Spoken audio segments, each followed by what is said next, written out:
What's good people, man? What's happening with y'all out there, man? I'm gonna take a pause for the cause and give some people a minute to matriculate into the video if they are.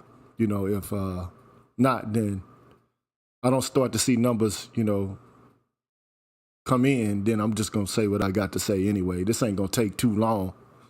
Anyway, so let me just pause for the cause for one quick minute. I'll be right back.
All right, man, I'm back. I just want to take a pause for the cause real quick, man. I'm gonna share a picture. You see that picture there? I'm not gonna I'm gonna stop sharing that right now. And I'm gonna share that a little bit later, okay? But let me move into how I want to do this, bruh. Cause I should have actually started the show in this way. This is how I should have done this, man.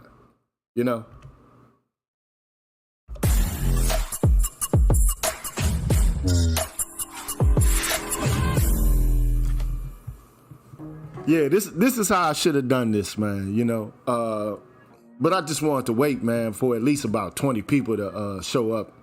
And I know I normally don't come on this early in the morning. I just felt like I had to say something about this, man, because I've been watching so much in the media. I've been seeing so much in the media related to this event.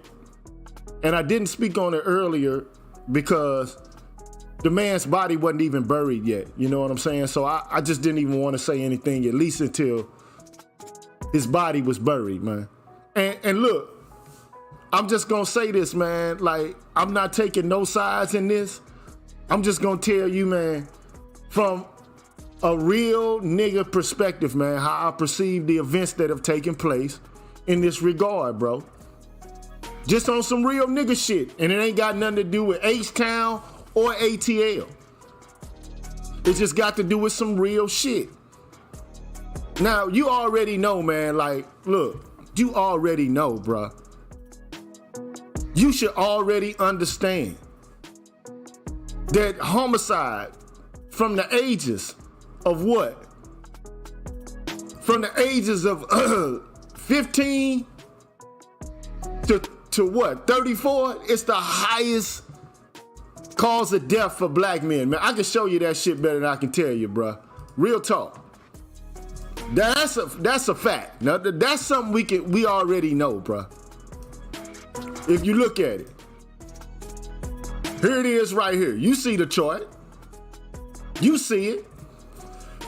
The red dots explain how many people between, these years. So it's 1999 from 2018, right? How many deaths for black men have been generated through homicide? You can see it. The 10 leading causes of death. Homicide is number 1 for black men ages 15 to 34, bruh.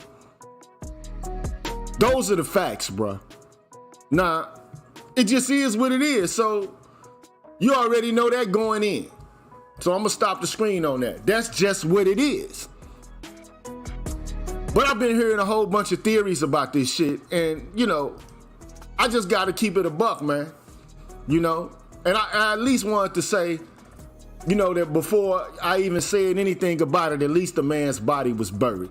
You know, because I used to love the Migos, man. You know, my favorite song was Hannah Montana when they first came out. Versace, Versace, Versace, Versace. I didn't really like that song. I liked it. I liked Hannah Montana. You know, but anyway, man, it's a lot of cats out there basically saying that all of this shit was a setup. Let me explain to you why that is some absolute bullshit, bro. Real talk, man. Now, what could have been a setup was loaded dice. At, you know, the table, the pool table they was playing dice at. That could have been a setup. That's why I don't fuck around, I don't play dice, and I would never play dice with a group of niggas at a car garage, at a private table, you know, like some behind at the lounge. We in the back somewhere at the barbershop. Never would I do that, cause it could be a setup, not a death setup, but a setup of the dice. There ain't no way you can get me to play dice unless I done bought the dice, or we both went together to buy the dice at a reputable gaming spot. Otherwise, I'm not rolling no dice with no niggas, man. It's like 3-card Molly or 3-card Monty. It's always a setup. So yeah, that could be a setup, okay? Getting robbed on your way out of an event as you try to go to your car where it ain't too many people that can see it, that might be a setup. That could be a setup right there. That could be a setup. But I want you to think about this, man. Shooting a young man in front of 40 to 50 witnesses in broad daylight with cameras everywhere, not only business cameras, but people at the event holding cameras. That's not a setup, bruh. That's not a setup, man. No, let me explain to you, bruh. Anybody that would say that something that went down like that is a setup are not street related, bruh. No, they ain't seen no parts of no street activity in no shape or form, bro. And if they say it, they just capping, and they know they capping. They just saying some shit so it can be heard. Because I'm going to tell you, there is no street dude in these 50 states, nowhere, that's going to set up a robbery with lights and cameras everywhere and in front of 40 to 50 fucking witnesses. There is no street dude that's going to do no shit like that. Not as a plan.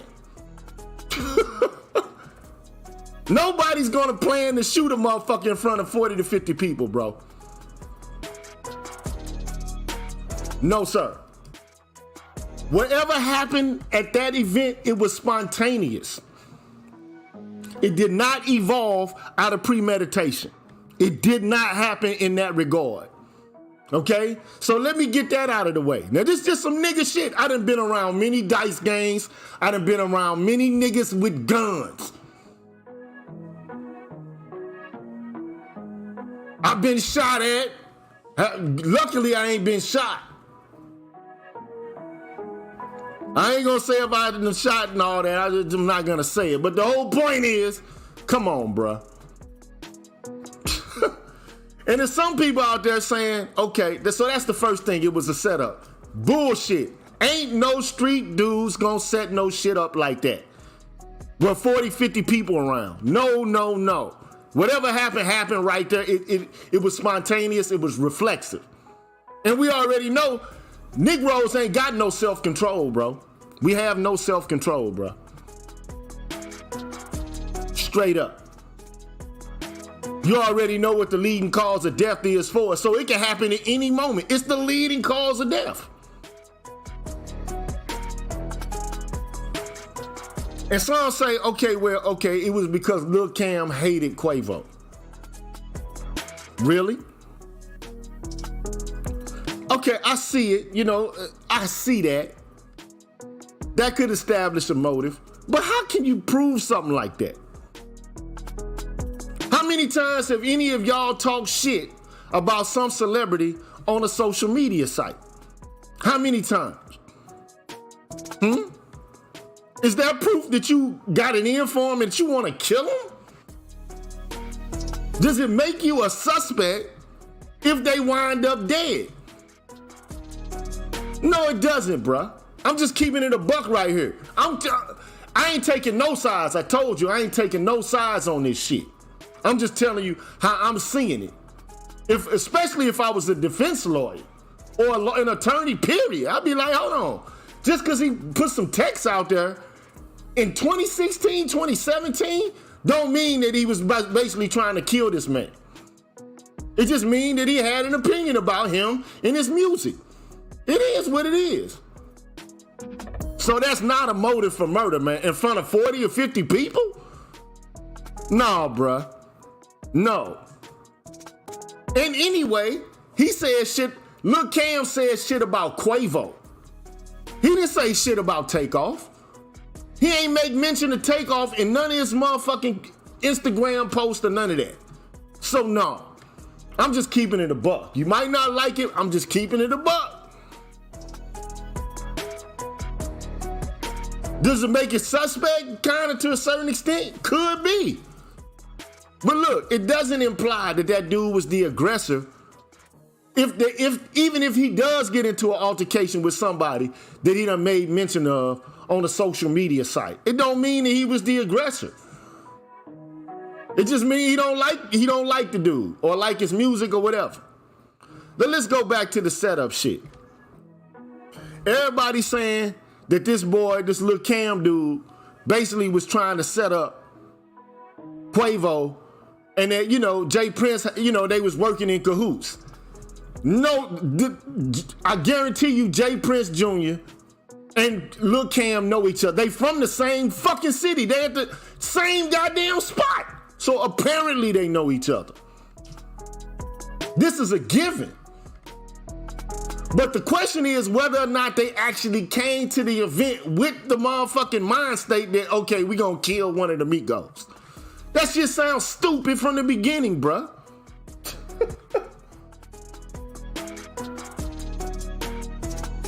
It don't make sense. But I got a thing. I got some thoughts to say about Jay Prince Jr. though, man. Real talk, okay? Now, I don't know much about the guy, man. And I really don't give a shit. I really don't give a damn about Jay Prince Jr., bro. He's an asshole. He's smug. He's arrogant. And straight up irritating, bro. Real talk. He's an irritating guy. He's one of the type of dudes that would, when you greet him, he'll shake your hand, but he'll try to shake that motherfucker as hard as he can, and then actually pretend like he was extending courtesy to you. When in actuality, he was actually trying to, intimidate you or some shit like that. That's the kind of guy he is, okay? And he's a loudmouth. You can tell he's overbearing. However, being an asshole, an irritating nigga, and so on and so forth does not automatically make you a murderer, bruh. Especially when it comes to this situation with Takeoff. Now, I have to admit, though, if you check in with a motherfucker, if I'm in your set and I got a relationship with you, there should be no situation in which my life is under threat, bruh. Real talk, it should not happen, bruh. There should be no situation in which gunplay gets involved. Cause if a motherfucker around me, and I know, cause I know a whole bunch of shiesty ass niggas. Niggas who steal, who rob in the past, okay? So if somebody come to my crib or whatever the case may be and I'm around these dudes, I'm gonna tell them, hey, bro, don't fuck with them. Them my people. If you fuck with them, you fucking with me. Bottom line, them people right there off limits. Don't fuck with them. Okay, so to some degree, I think that Jay Prince Jr. dropped the ball. He dropped the ball. So it's some culpability there. And he should man up, grow some motherfucking nuts, and basically accept what he did that was fucked up in that situation, because he didn't monitor the circumstances in which all of this shit played out. And if he was a boss like he say he is, he would have been able to do that.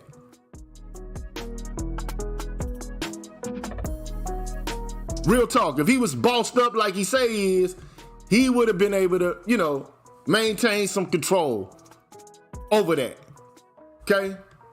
However, that still does not make him a motherfucker that's tried to set up somebody at the event. It doesn't, bruh. I'm just keeping it in the buck, man. I'm gonna tell you, in my viewpoint, man, first of all, both Texas and Georgia are stand your ground states, bro. Both of these states, man, are stand your ground states, bro. Now tell me I lied about that. What that means is if a motherfucker coming at you with some pressure, or he look like he's about to threaten you, you don't have to retreat, man. You don't have to back down. You don't have to do it. And unfortunately, we have on record, we can see with our own two motherfucking eyes. Unfortunately, this is how it went down, in my opinion. I can't say for certain, but I can tell you it wasn't no setup. Ain't nobody about to set up no shit like that. That's a whack setup. Nobody's setting up no setups in front of 40 to 50 people with iPhones everywhere, with one of the biggest rap artist groups in fucking hip hop at the time. That's stupid. Ain't nobody gonna do that shit. Now some shit getting out of hand and spilling out of control while niggas talking shit. You got some chick right now who was at the event that Takeoff flew out there. She a bougie motherfucker. I can tell she ain't never been around a bunch of niggas. Cause niggas, when they around each other, start talking shit, they get loud, they start thumping their chest, they start laughing and giggling and arguing with each other, all nigga shit, especially around dice or doing some, you know, just nigga shit in general. That goes with the territory. So niggas going back and forth talking shit. I done seen niggas do it in basketball, dice. I done seen it in video games. Anything you can think of. If motherfuckers competing, they gonna be talking shit. Okay? However, while shit is being taught, you gotta be careful. Cause let me tell you, let me point to it.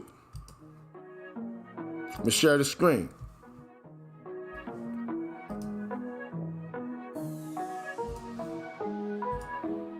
See that right there, man? See that right there?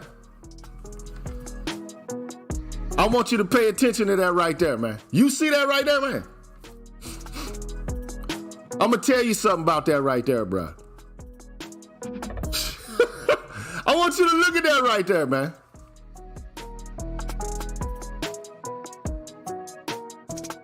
You know whose gun that is, man? You know who's the possessor of that gun, man. I want to see people in the chat answer that question, man. Who is this guy right here with his hand on a gun? In plain view, where everybody can see it. All 40 to 50 people at the event. Who is that, man?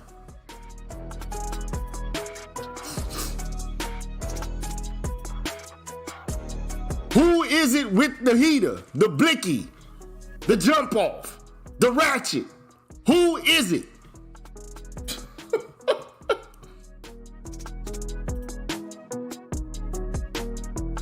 Who is it?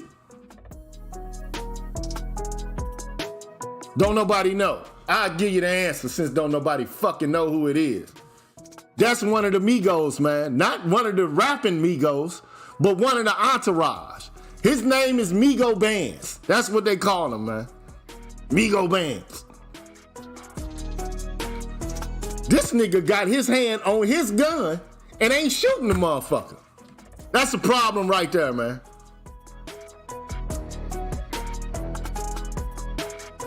That's Migo Bands right there, bro. He got a hand on a gun, and he ain't shooting that motherfucker, man. Now, I don't care where you at, bro. I don't care where you from, dude. I don't give a fuck where you from, my guy.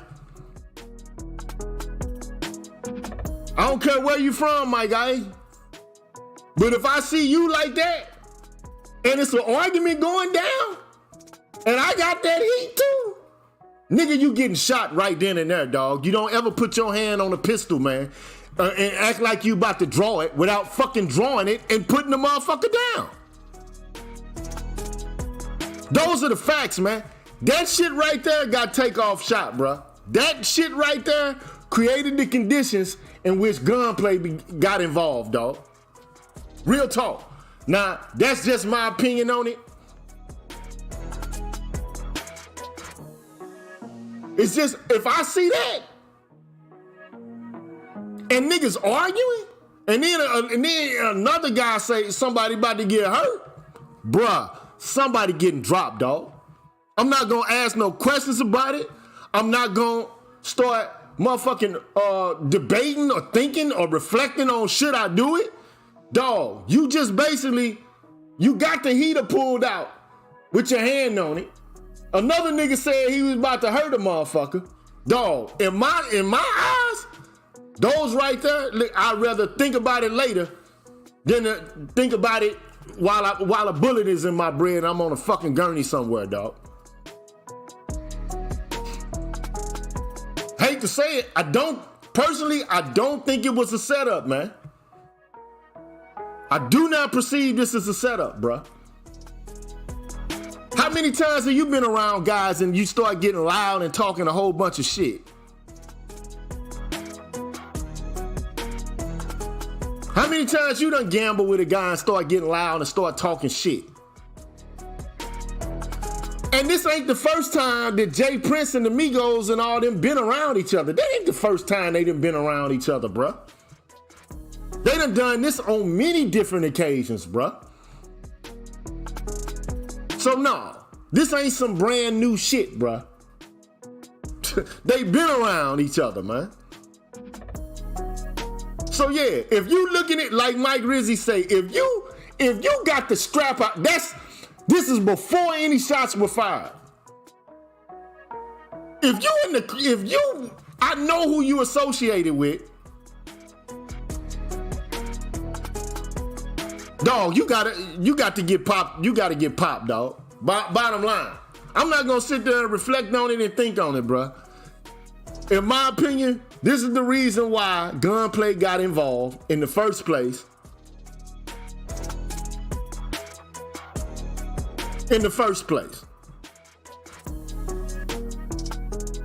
But we already know, like, there's a social condition in which this kind of shit easily plays out anyway. Between the ages of 15 and 34, man, we got the highest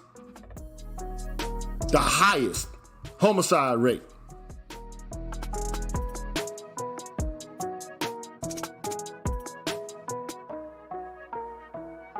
So yes, sir, yoga.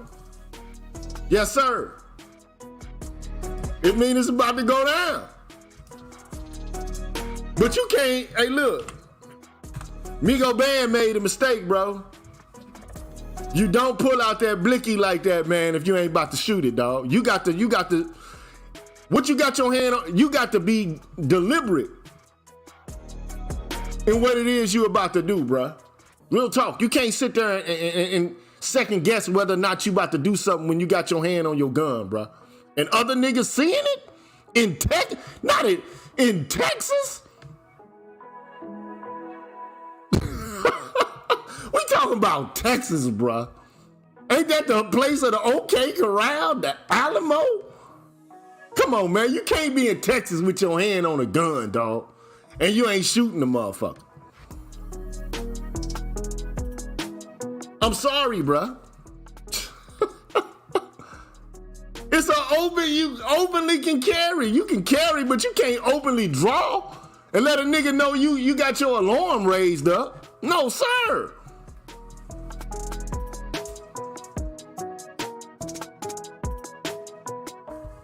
You can't openly let a motherfucker know you about to up the banger, dog. Real talk, man.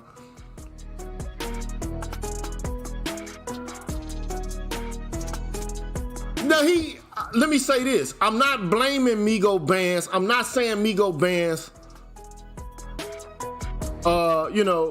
was doing the wrong thing. I think he thought that there was a threat present to him and his people. You feel me? Let me turn the music down, bro. You know what I'm saying? Hold on, man. Let me turn this music down, man. What's up, AL? What's good with you, bro? Can you hear me, boss? Oh, I can hear you, boss. What's cracking? Top of the morning to you. Top of the morning, man. I wanted to get this shit out the way early, man. I know you down here in the long story, just like I'm born and raised. And I know you a transplant, but you a real dude. So you know where I'm about to go with you. In my state, we got a rule. And them boys set that rule in that city. It ain't where you from, it's where you at. This dude, after me looking at this little photo you showed, bro, why you got a gun not holstered up? It's in your hand. You automatically telling other scary dudes you ready to do something. So you done got the back of their heads on the back of their neck up.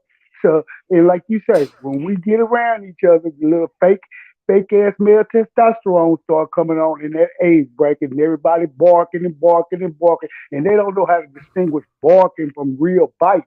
So they misconstrued all that barking for some type of plex finna get played. But you don't know where you at. You got one of them real amigos. You like you said, an entourage. They should have laid out all the rules to you. That's the last thing you do when you come to the great state of Texas. Holding and brandishing a firearm without it being hosted. You telling everybody around you, get ready, cause I see you ready. So you finna put if not just you, anybody else in a bad situation. So I agree with everything you said. All of the theory you put together, it sounds very plausible to me. Now, of course, it's just speculation. Like I said, the video is entitled "The Real Reason Takeoff Got Shot." But I just want you to think about it, man. I can't, and anybody can join in and tell me if they think I'm wrong about this. And shout out to Insane Optimist. Usually I don't talk about shit like this, but I'm hearing so much noise and so much bullshit from motherfuckers that have no experience with nothing street related at all. Okay? But I can look at the situation and tell you, ain't nobody on God's green earth, bruh, gonna set up a fucking robbery in front of 40 to 50 motherfuckers, man. with cameras in public. With everybody around. You got niggas around, you got women around, you got paparazzi around. Ain't no fucking way somebody gonna premeditate murdering a motherfucker. You understand what I'm saying? In an environment like that, that makes no fucking sense. I can imagine the entourage though. His mindset. I'm gonna just have this gun and be ready just to be ready. You don't know what you causing by doing that in that city. That city do not play no games when it come to gunplay. It don't. But I digress and let you keep rapping. Yeah, well, that's what I got. That's what I said. That's why I say this is the place of the fucking Alamo. It's a stand your ground state, man. You done seen all the westerns and shit, tough guys, the motherfuckers. You already seen it. You already have seen it. Okay, you already know what the culture is. Now, black culture is what it is. I mean, you got a bunch of black rednecks, like Thomas Sowell says. Okay, it's a lot of guys with testosterone and they want to demonstrate and prove their manhood. And one of the ways that they do it is through rough and tumble and ignorant shit. Okay, so it is what it is. But come on, dog, you in Texas, man. You got your hand on a pistol. And niggas around you looking at it and seeing that you got your hand on your pistol. This is what Kanye meant when he said DEFCON 3. You got motherfuckers on alert now. It's like, okay, Buddy got his hand on his gun. What's wrong with Buddy, man? He about to try to shoot this one around this bitch. Now, everybody in that place got a right to protect themselves. Am I wrong? You absolutely right, and probably who I don't know who the shooter is, but I'm just gonna assume this. And that stupid ass dude's mind, he probably thought, oh, I'm about to do my civic duty. This dude got his hand on his gun. I don't know if he could be who we gonna take out this, that, and third. You know, if people do these dudes' minds just run like real wild, like without let me just react without thinking. You know what I'm saying? Then But wonder about hey, the let consequences me. later. I'm gonna let Yoga talk in a second. But like, okay, so look, I don't give a fuck who it is. I don't care where we at.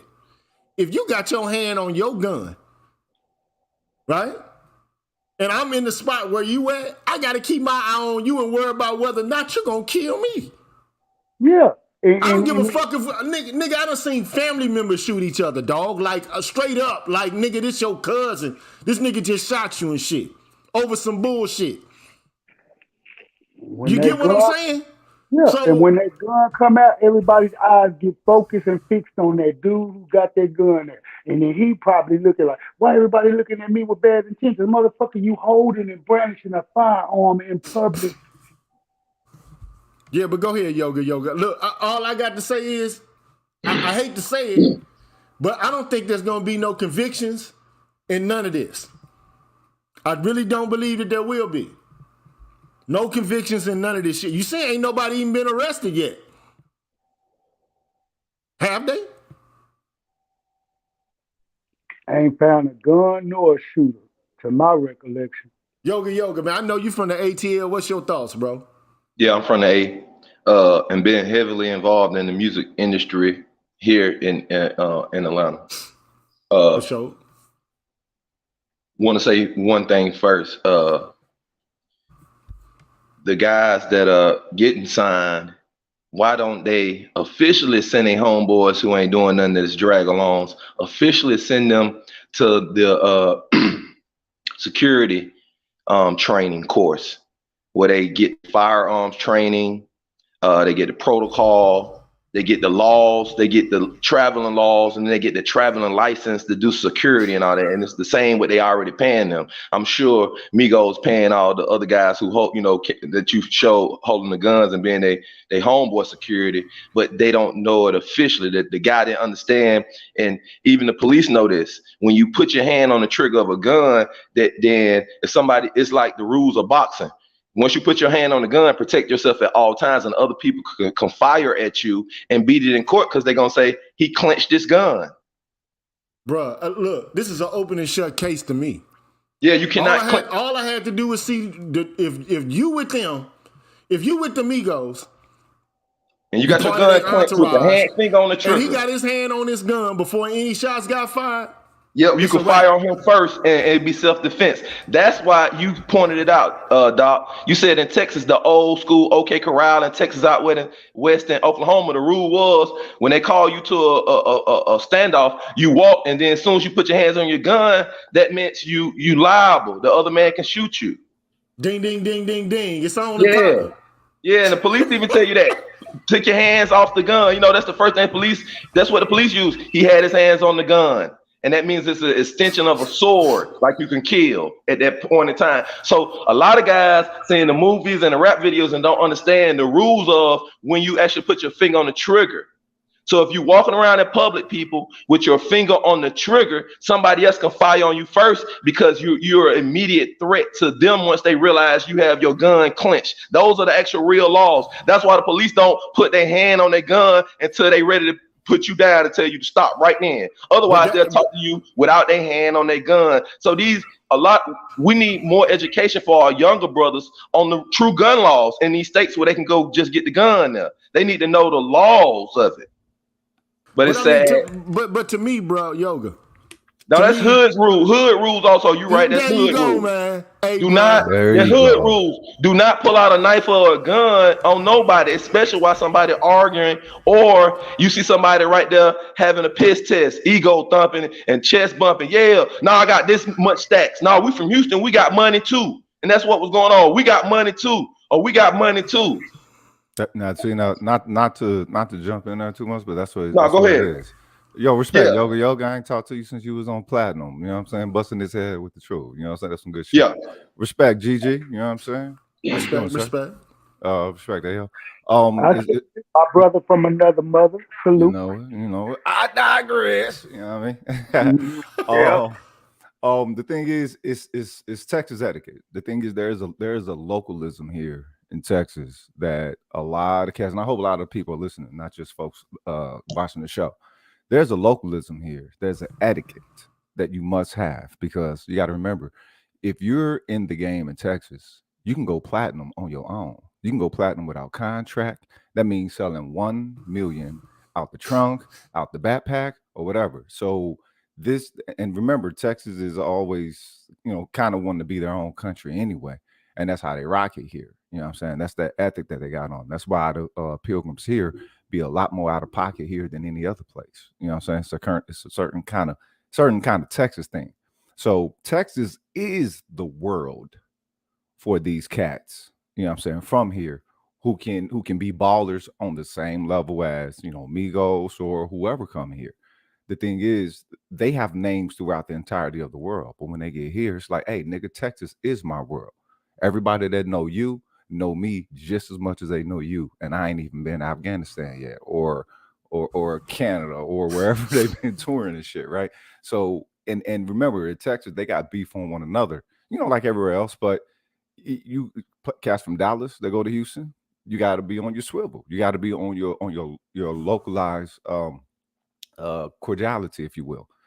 And it's vice versa. These new cats come here and they not understanding that, yo, it's completely different rules. This ain't Hollywood rules here. And everyone here knows the etiquette that you're supposed to have. You don't put your hand on your gun because motherfuckers already looking to be able to get some shots off for for for, Rosie, Yeah, for any yeah. type of So, scrap. so, Rosie, so I look. said it earlier. It ain't where you're from, it's where you at. That's where That's you at. always been the rule in the great state of Texas. Scarface told us this way back in 1992. I don't know why these new age kids act like they don't understand it, so they ain't listen to their elders when they tell you. You conduct yourself a certain way when you step in somebody else's backyard. You don't act like you act at home when you go in somebody else's backyard. The Amigo boys should have known that off the rip. I am a visitor here. I got to walk tread lightly.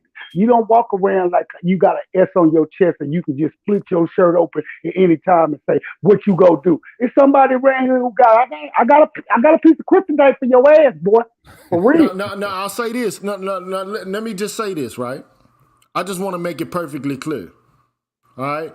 I'm not taking no sides on this shit. Really, we speculating to some degree. But if I'm seeing what I'm seeing, okay.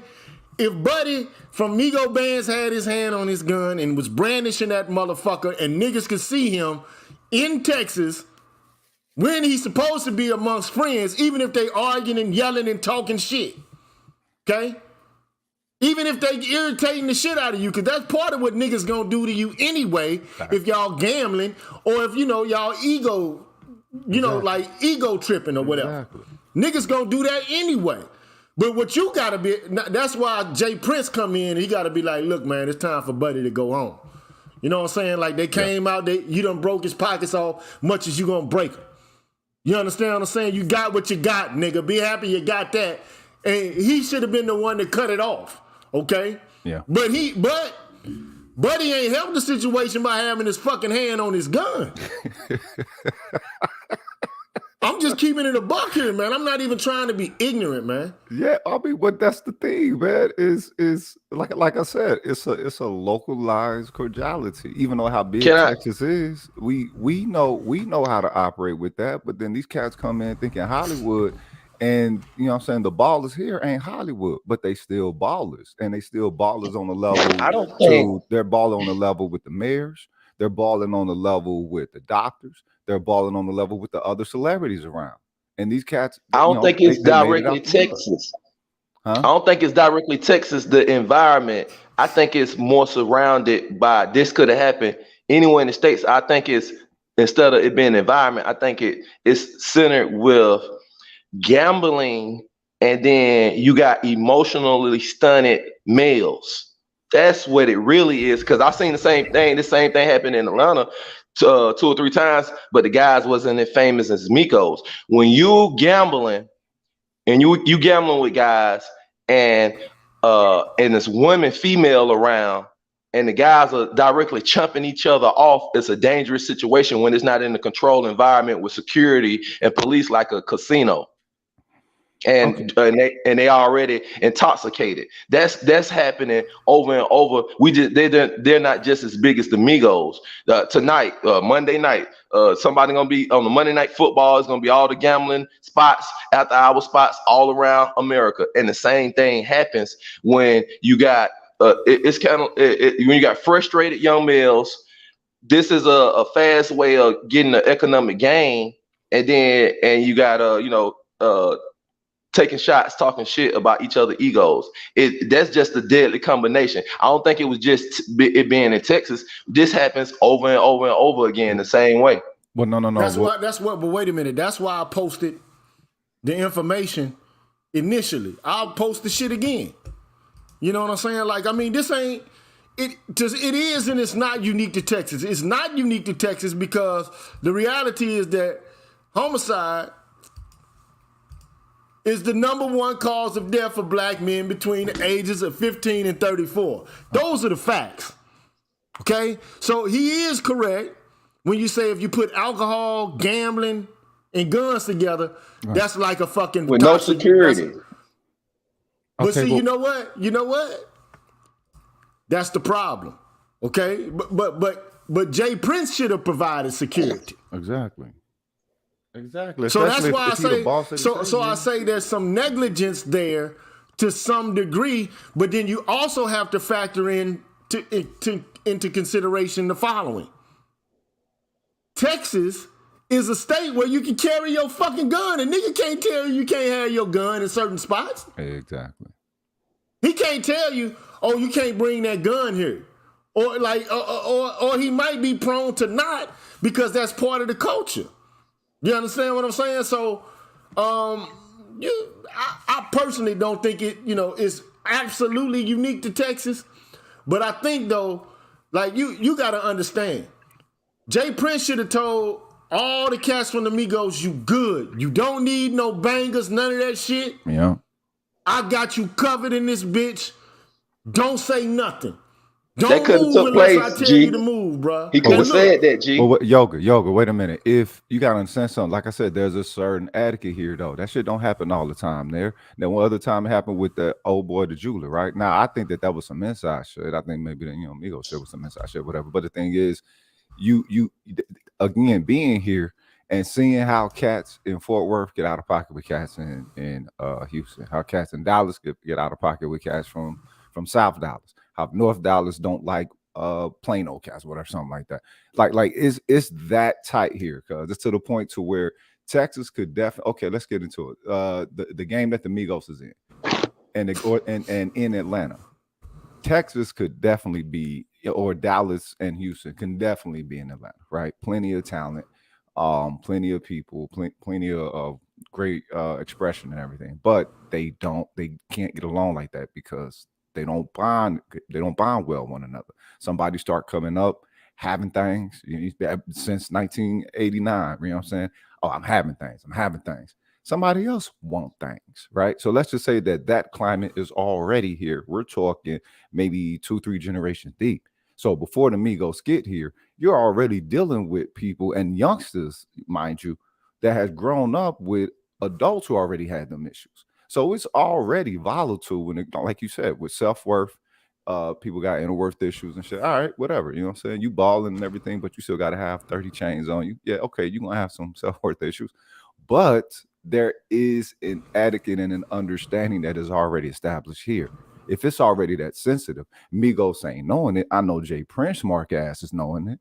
I know his son is knowing it. I know those who roll with them and they supposed to be, you know what I'm saying, mob ties, mob all throughout Texas doing this, that, and third. Come on, man. That is a situation that should have had a bow on it, especially if you're dealing with high profile celebrities like that. Like yeah. So let me just say this shit. Like, I do put some culpability on Jay Prince's head, Jr. I'm because Jay Prince can't be around everywhere. This motherfucker, they say he the boogeyman or some shit, but that nigga can't be everywhere, dog. You know, he ain't omnipresent. This motherfucker ain't omnipotent. He can't hold his fucking son hand everywhere. Okay, he can't. And wasn't the Migos with Jay Prince Jr., not Senior? They was being entourage moving around on the Jay Prince Jr.'s time, correct? Exactly. Okay, so let's take Jay let me Prince finish my Senior. point, though. I got you. But let me finish my point, AL.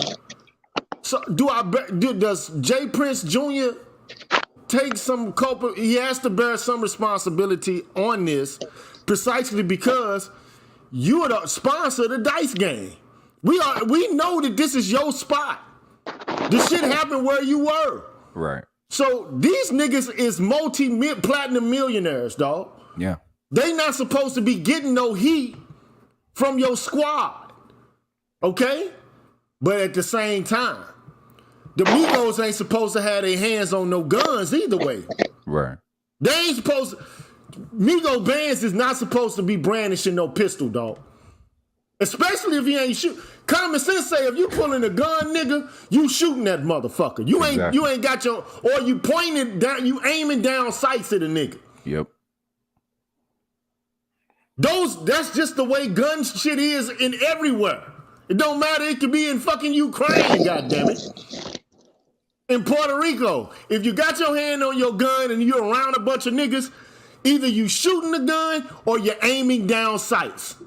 That's gun etiquette. That's military. They teach you that in the military and basic training. You got to have your muzzle up in the air. You got to have certain etiquette. So you won't even shoot your own man.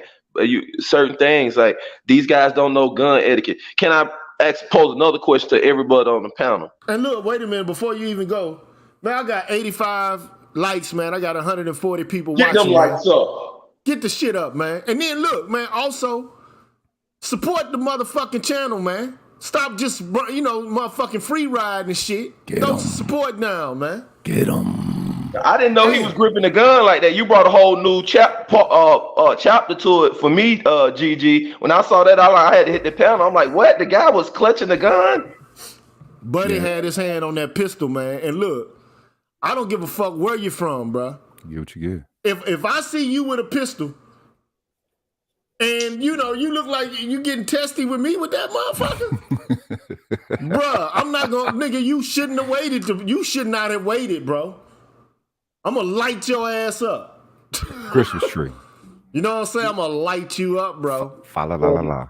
The minute he pulled that gun out and just had it down on his side, he had it out. If you had a holster or you had it in your hip, I mean, inside your pants or whatever. The minute it came out and other people could see it, you don't know how many other people you put on alert, especially in this state. You was basically telling everybody, I'm ready to do harm to any and everybody.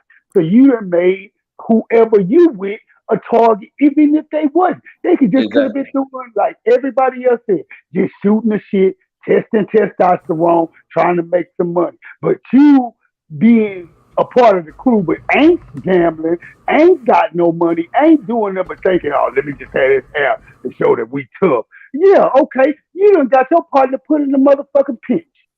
Well, Can I ask y'all a question?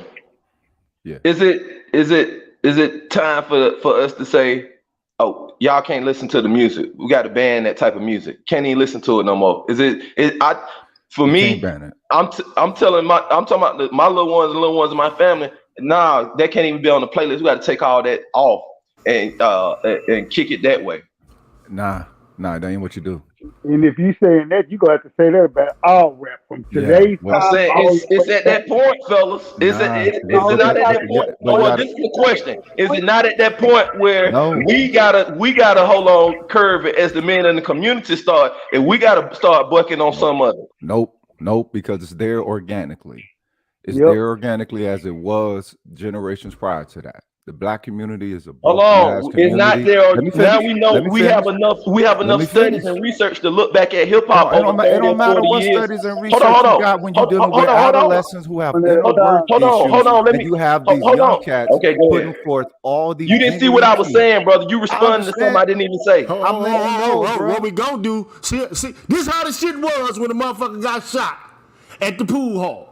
No, there was money. exactly. There was money This is the involved. shit that. But I'm saying, ain't none of us gonna kill each other though. Well, ain't nobody talking about killing though. But I'm Exactly. trying to get But- all but- y'all but- to know anybody who trying to change the mind of the youth by keeping them. No, I wasn't making that point. I was talking about we have enough. We look back at hip hop from 40 years now. We can see how it's engineered and it's curved, and the people who control it, we don't even control it. And we can see that now. Hold on, we can see that now. We can see who the money, the 360 deals, everything. We can see the rise of certain type of rap. We can see them pushing it to the forefront. We can see them quiet and other type of rap. The guys that are lyricists, we see what's going on. They only let one or two out. We see that now. We have enough, and we see how they control certain group of people control the music. So we can't. That's why I'm saying it might be time for us as the original generation of hip hop, the older ones, to say this move far away from the center where it was at and what it was about, and we can see the tools and how they used to do that, and that they engineered it for something else. That ain't how it works. We've been doing that. We've been doing that. The Pan-African community over here been doing that, cuz from day one. I'm talking about overall over the whole population of the U.S. It might be time for us that's in our 30s and up that we lived hip hop and saw what it is from the business side. We done got enough of our entertainers to start telling us what's going on. It's time for us to start as black men to start saying, no, this can't be the rhythm, because it's gonna be another Migo, another Offset. I mean another Takeoff. It's happening too consistently. It's like every week. It's like every week they doing it. Some with our brothers in the rap. For real with the music. Every young generation sees the same thing that the old generation sees. No, it wasn't at this consistency. In the 80s, the rappers weren't being targeted like this. Bruh, in the 90s, it was motherfuckers getting shot every fucking day, cuz. And it's still going on, so we gotta say stop. Every day. So hear me out. It's not in our word. Our word don't have power like that. That's what the black manosphere is trying to establish. Yes, we do. No. Yes, we do have that power. No. It is influence. It is merely some influence. It is not. I think if Jay Prince and the heavyweights in the music industry and the hip hop side start saying, putting another tune out and then putting the money behind, putting the money behind like more Kendrick Lamar, Outkast, or Goody Mob artists, I think that will start to change it, brother. I think if the big weights in the music industry, the brothers like Jay Prince and other independent brothers start pushing another wave, then the younger rappers are gonna start rapping towards where they get from. No, with these Packer Woods, where they gonna get their money from? Because remember what Jay Prince and all. Hold on, brother. I'm just talking solutions about this because I'm tired of saying. I know. Listen, I'm in the A, so it's kind of close to me. So what I'm saying is, I'm not arguing with you. I'm just posing a question to all of y'all to say, is it time for us as black men across the nation that's of a certain age and we older and we done live the hip hop, time to say, hey, we got to even take it out of our little man's hands and say it ain't what it was anymore. I just want to see what I understand what you feel. I want to see what Dr. G feel and the brother Al Evans feel think about it. That's it. And we also want to know what the people out there in the chat got to think about it. So Rogish, I'm gonna let you have your final say, and then I'm gonna tell you what I think. Go ahead, Ro. All right, this is the thing. Word doesn't change this. No word can change this.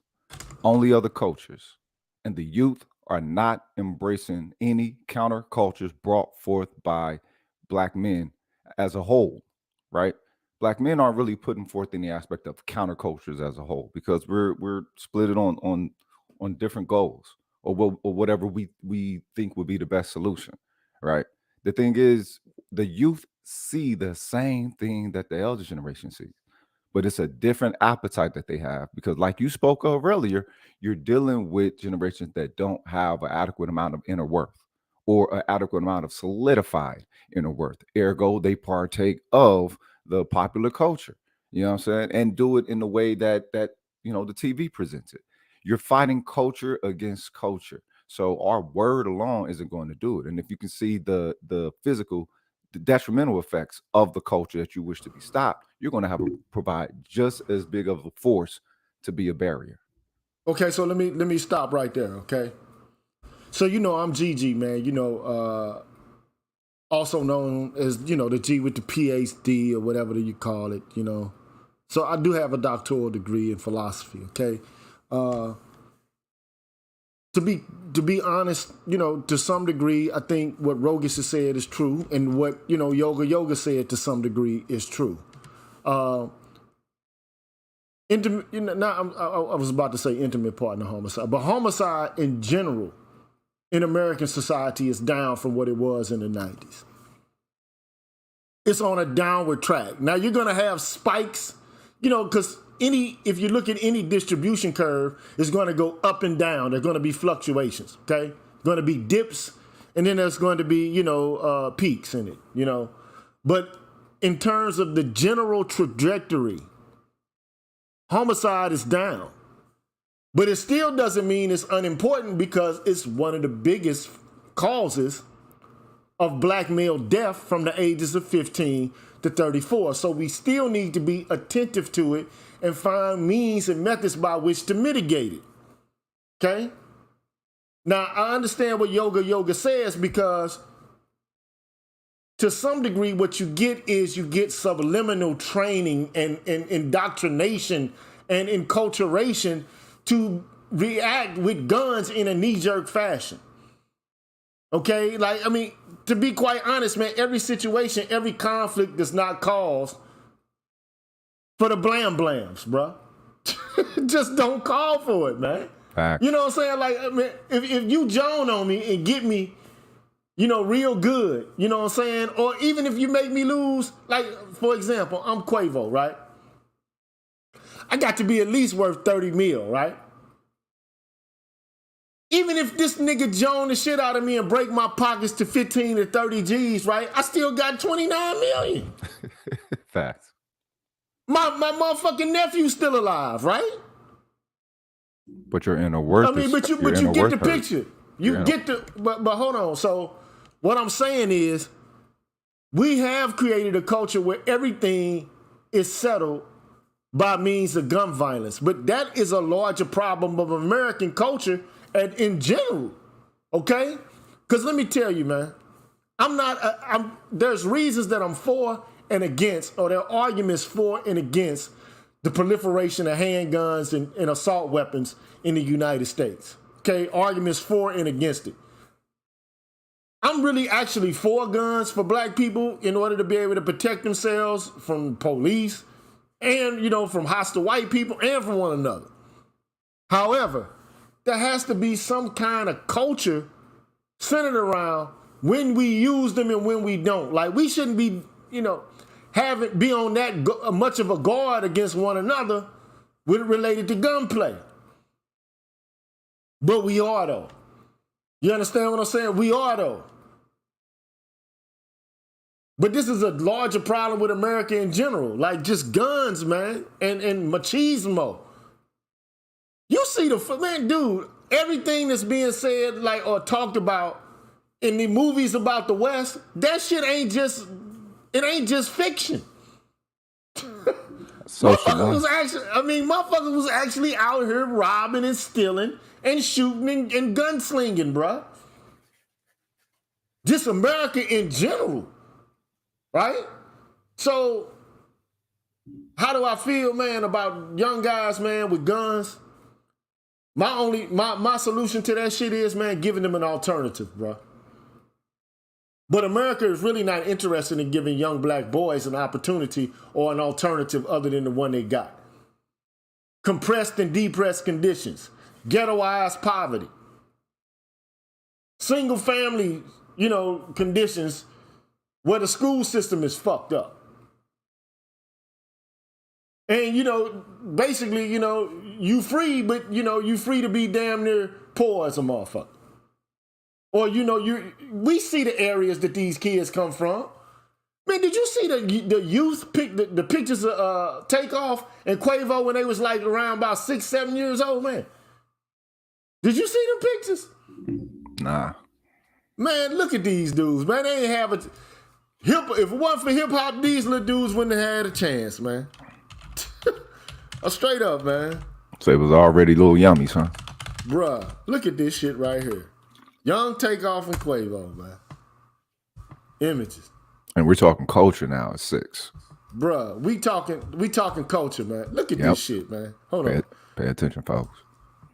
Man, hold on, man. Roll that beautiful bean footage. Hold on, man. I gotta show this picture here, man. This shit crazy, bro. He said 6. It's crazy to me, man. Yeah. Oh, hold on, man. Why is this Shorty wanted to be a thug. So Pac was talking to somebody that was what, 11? And he was like, God damn, badass little motherfucker.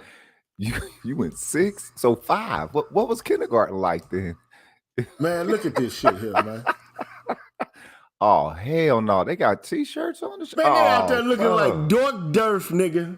Bro. From, you know what I'm saying? You remember the Dork Durf, the midget golfer and shit? Yeah, I remember Dork. They mama threw their asses for allowing them to even dress like that at that age. Period, point blank. Yeah, I said it because I know with no daddies around. What if their mama was a hoe, though? Yeah, but the mamas didn't have enough. The mamas probably, you looking at this, the mamas bought this shit, supported this shit. You could tell. Of course. The father probably supported it. Them niggas is from Atlanta, cuz. Now remember, Atlanta is a kaleidoscope of shit now. I'm just keeping it a buck here, man. Like, you know, like, come on, bruh. Yeah. Think about it, bruh. You got two. Look at them little dudes, man. Yeah. And I'm gonna tell you now you see Pac. You see Pac on Takeoff shirt, right? Was they teaching him the ethics of thug life? Were they teaching him that thug life wasn't just some type of fucking hashtag? That it was actually principle that Pac had created behind it. There was meaning to his thugging. You know, look, bruh. All I can say, hey, look, put it this way. We already know the conditions for young black males, man. We're on a downwardly mobile track. There's a hostile terrain that meets us wherever we go. And we got a hostile attitude towards each other because we already suffering from post-traumatic slave syndrome. We don't value each other. Just like, you know, we have adopted the viewpoint of each other that the white people have of us. Yep. I mean, I hate to say, do you want me to demonstrate the shit? I keep having to go back and forth and demonstrate to people shit that makes sense, but it don't make sense to y'all because a lot of people, because they just refuse to acknowledge it for what it is. You know how many niggas there is on the internet bringing up all these black people can't be racist or black people can be racist and can be, you know what I'm saying, like whatever videos. And it's like, wait a minute. So you're going to omit the presence of the system that people uses to define this, you know, system and culture, not just feelings, as you say, you know what I'm saying? People, the feeling argument with that is being actually pressed as more reality than the systemic one. And I think it's being done just to nullify the efficacy or the objectivity that comes with bringing the systemic perspective. But here's why it's happening. I'm going to tell you why that's occurring at the current moment. And shout out to the Revelator, man. Appreciate your donation and shout out to the Insane Optimist. At least somebody, you know, feeling generous today. But here's the deal. This is why it's occurring. They have hijacked the civil rights movement and they frame it how they get ready. Right. They frame Martin Luther King Jr. how they get ready. They frame Malcolm X how they get ready. They frame Wakanda how the fuck they get ready. They frame your life, your politics, how the fuck they get ready. But black people don't think that is attached to us like that. Black people think that is like their citizenry is their own pocketed cell. Man, bro, there's no we with us. Bruh, if you don't control your media, you don't control your education, you don't control your job, you don't control your politics, your area, where you live, you don't control shit. That's why you got a whole bunch of, wait a minute, dog, wait a minute, man. I got to finish my statement, right? So, this like Dave Chappelle said, like in the SNL's monologue, dog. Yeah. You got a whole bunch of niggas living in Ferguson that ain't running shit.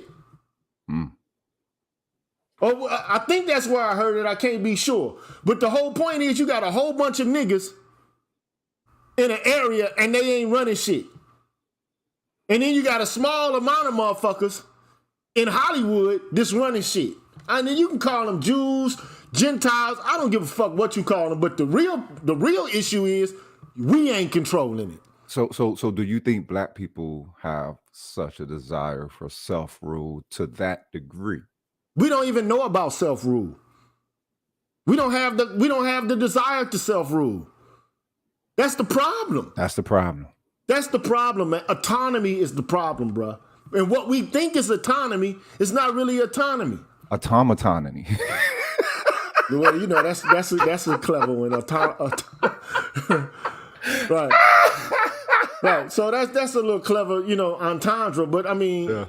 But the reality I'm trying to present is, first of all, you're already dealing with black men that don't like each other because they don't like themselves. Right. Look.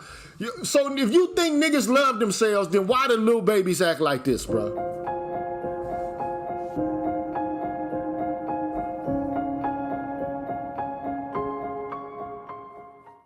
Doll is the black doll. And which one is the white doll? That one. Which doll is the pretty doll? Which doll is the nice doll? Which doll is the bad doll? Which doll is the nice doll? Instant. And which doll is the bad doll? And why is that doll pretty? Because she's white and he has 2 eyes. Instant. Which doll is the ugly doll? Why is that doll ugly? Because he's black. Which doll looks most like you? Look, I can't stand no. Finishing out with that one sister, because that one sister shows us exactly what all black people go through. The last little baby sister. Please finish it out with her. Okay, I'll finish. I got to start over, but I don't have to go all the way through it. Okay. No. Just her where she has to point to the one that looks like her. I want black people to get that. Doll is the black doll. And which one is the white doll? That one. I can't fast forward it. I wish I could, but it's all good. Is the pretty doll? Yeah, because it's torture. Which doll is the nice doll? Which doll is It's the painful to watch to me, bro. bad doll? Yeah. Which doll is the nice doll? And they put the music to it. Thing slick. And which doll is the bad doll? And why is that doll pretty? Because she's white and he has 2 eyes. Can't take the sun, Holmes. Which doll is the ugly After doll? this, Dr. G, I want to say something real quick. Because he's black. Which doll looks most like you? Like me. Yeah, which one looks like you? And that one. Okay. That doll. Look at her face. Look at her face. Look at her face. Now look, that's not racism. That is white supremacy, y'all. That systemic, that framework, the organicness of it, to where a baby at 3, we're like, oh yeah, that's the evil doll. Because of skin color. Not because I was told the skin color was bad, but because, well, that has to be how the world is. Not just where it is in my city. No, how the world is with this color according to America, according to the white United States. That's what white supremacy is. It ain't these motherfuckers hanging motherfuckers in trees. No, but what white people have done is they have flipped the script on what racism is, and they've done it with a governmental, corporate kind of, strategy. Is what bureaucracy is what a corporatocracy is what they've utilized in order to push, their own narrative and their discourses. Right. And unfortunately, Negroes have sopped it up like a biscuit and shit. Like, this is what we supposed to be doing.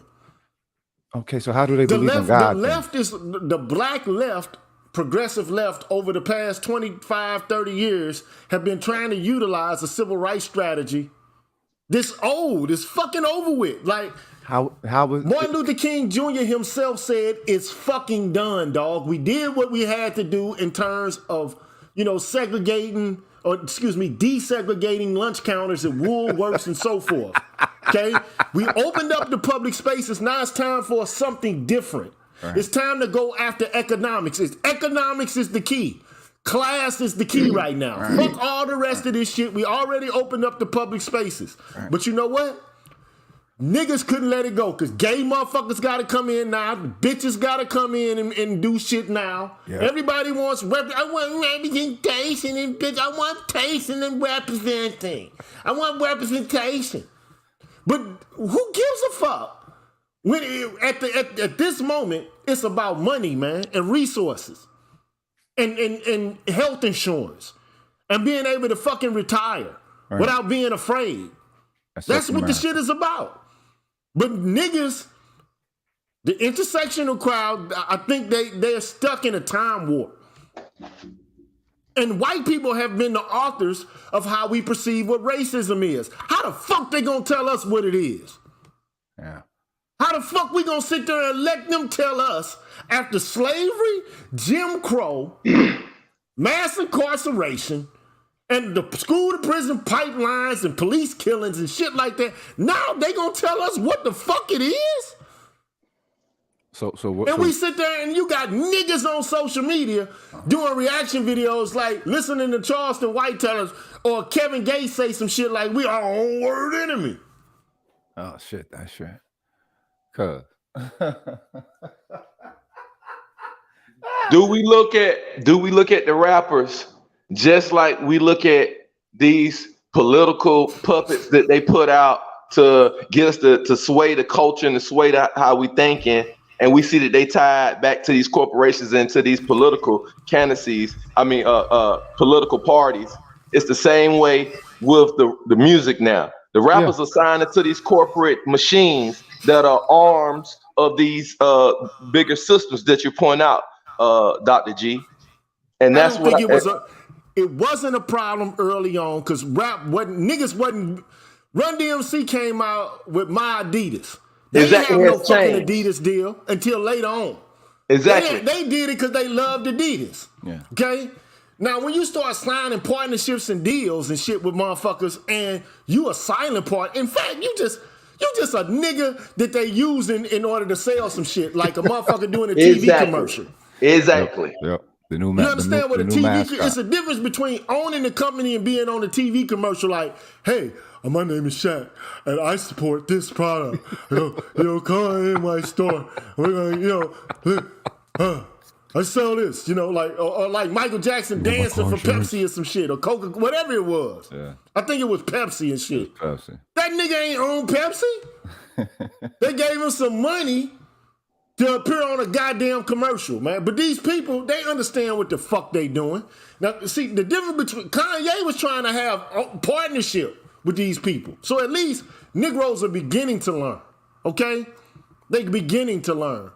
But like, I was just watching a documentary, man, with Harry Belafonte in it, man. Like the shit, the caliber, the awareness, like the mindset of the actors and the entertainers and the artists, it's of a different quality. Yep. And one of the reasons, first of all, you're dealing with people who were living through segregation. They were taught by black people. I guarantee you the result of them kids having the same the kind of thought process they have is because they are raised around or they go to school with a group of people who don't fucking teach them knowledge of self. Right.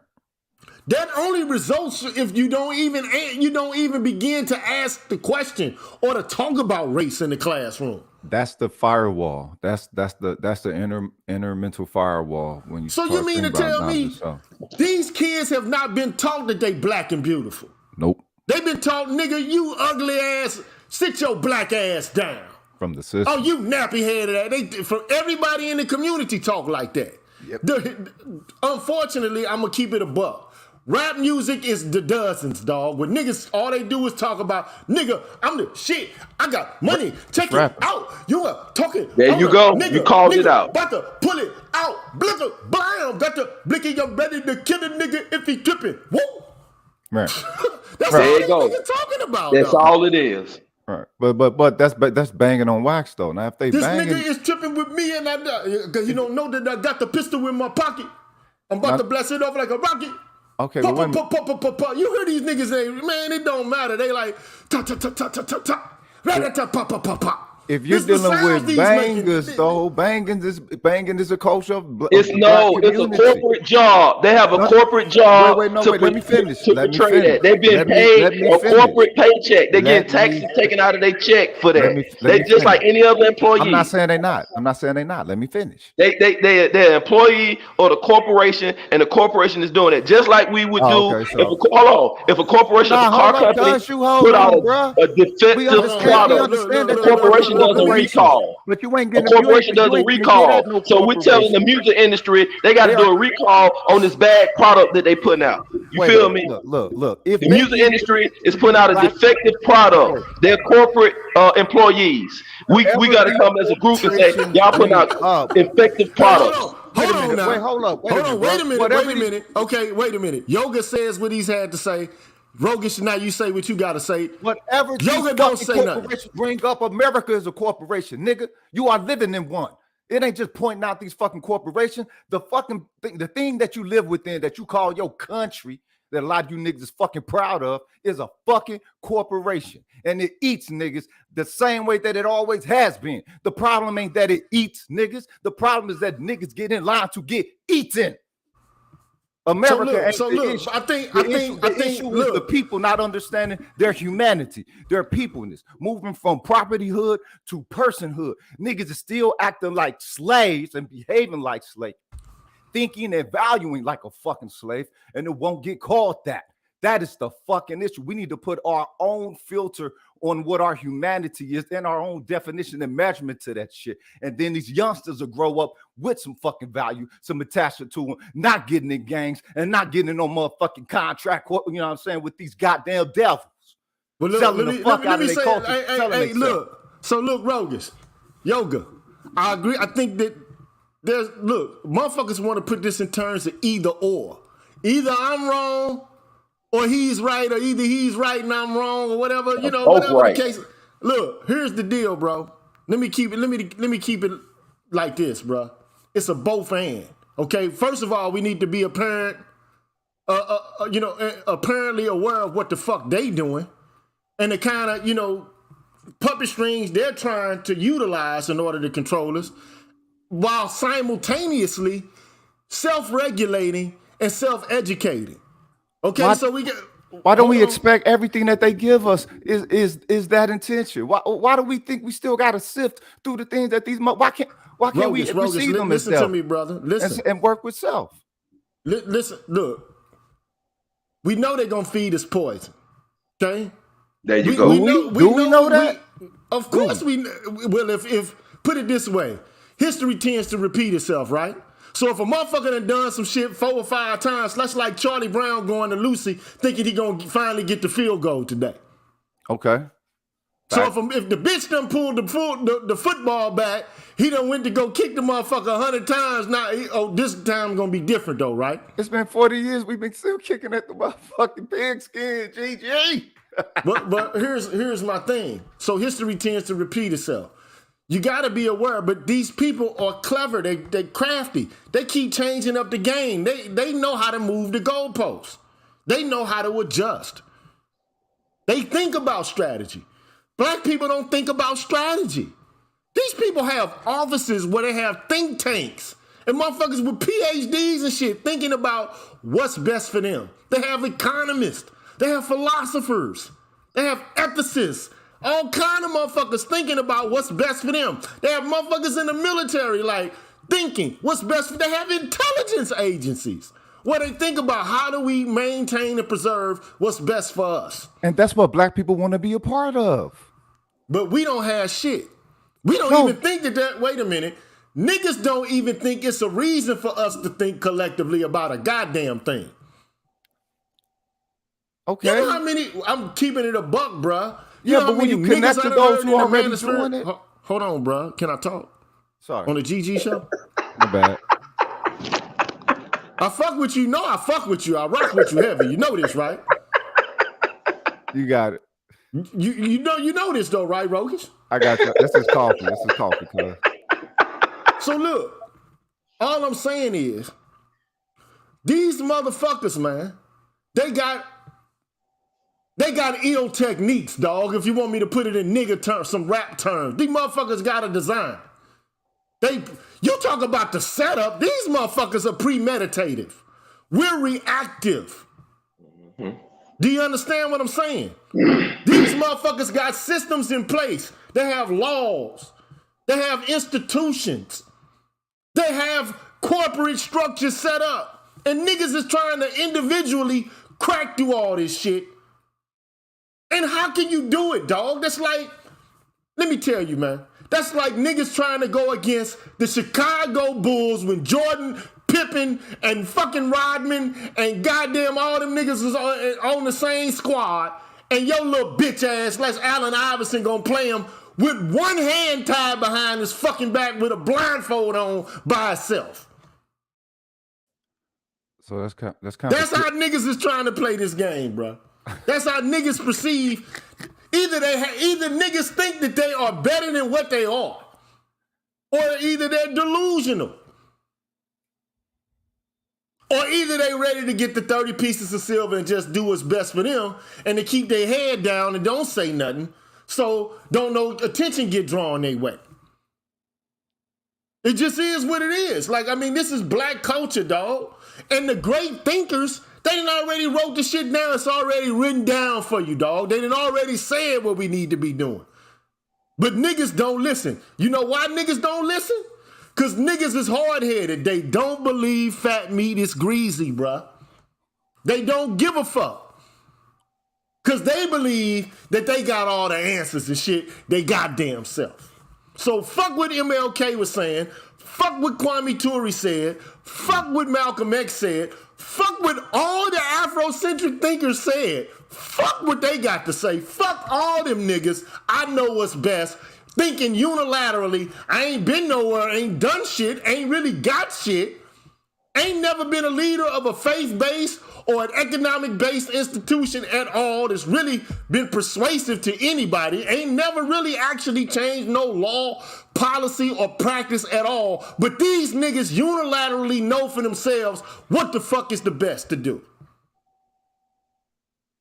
So niggas is playing Allen Iverson basketball against a system of professionals that have the game premeditated, and your ass is going up there. You gonna cross over Jordan, Pippen, and Rodman, blindfolded with your hand tied behind your back? And niggas think that this is the shit to do. Oh, well, you can't blame it all on racism. You can't. Nigga, they got the system. It ain't about hate. Niggas don't even know what it is anymore. Because they let them define the terms of it so often to where it's normal for them to be in charge of what it actually is. It ain't that, okay, when I look around, all I see is a bunch of white motherfucking faces, and I'm just this poor ass nigga here trying to figure it out. Now it's what you think and what you feel, what your cognitive state is, whether or not you got hostility or some shit. Ain't it evidence that these motherfuckers are hostile?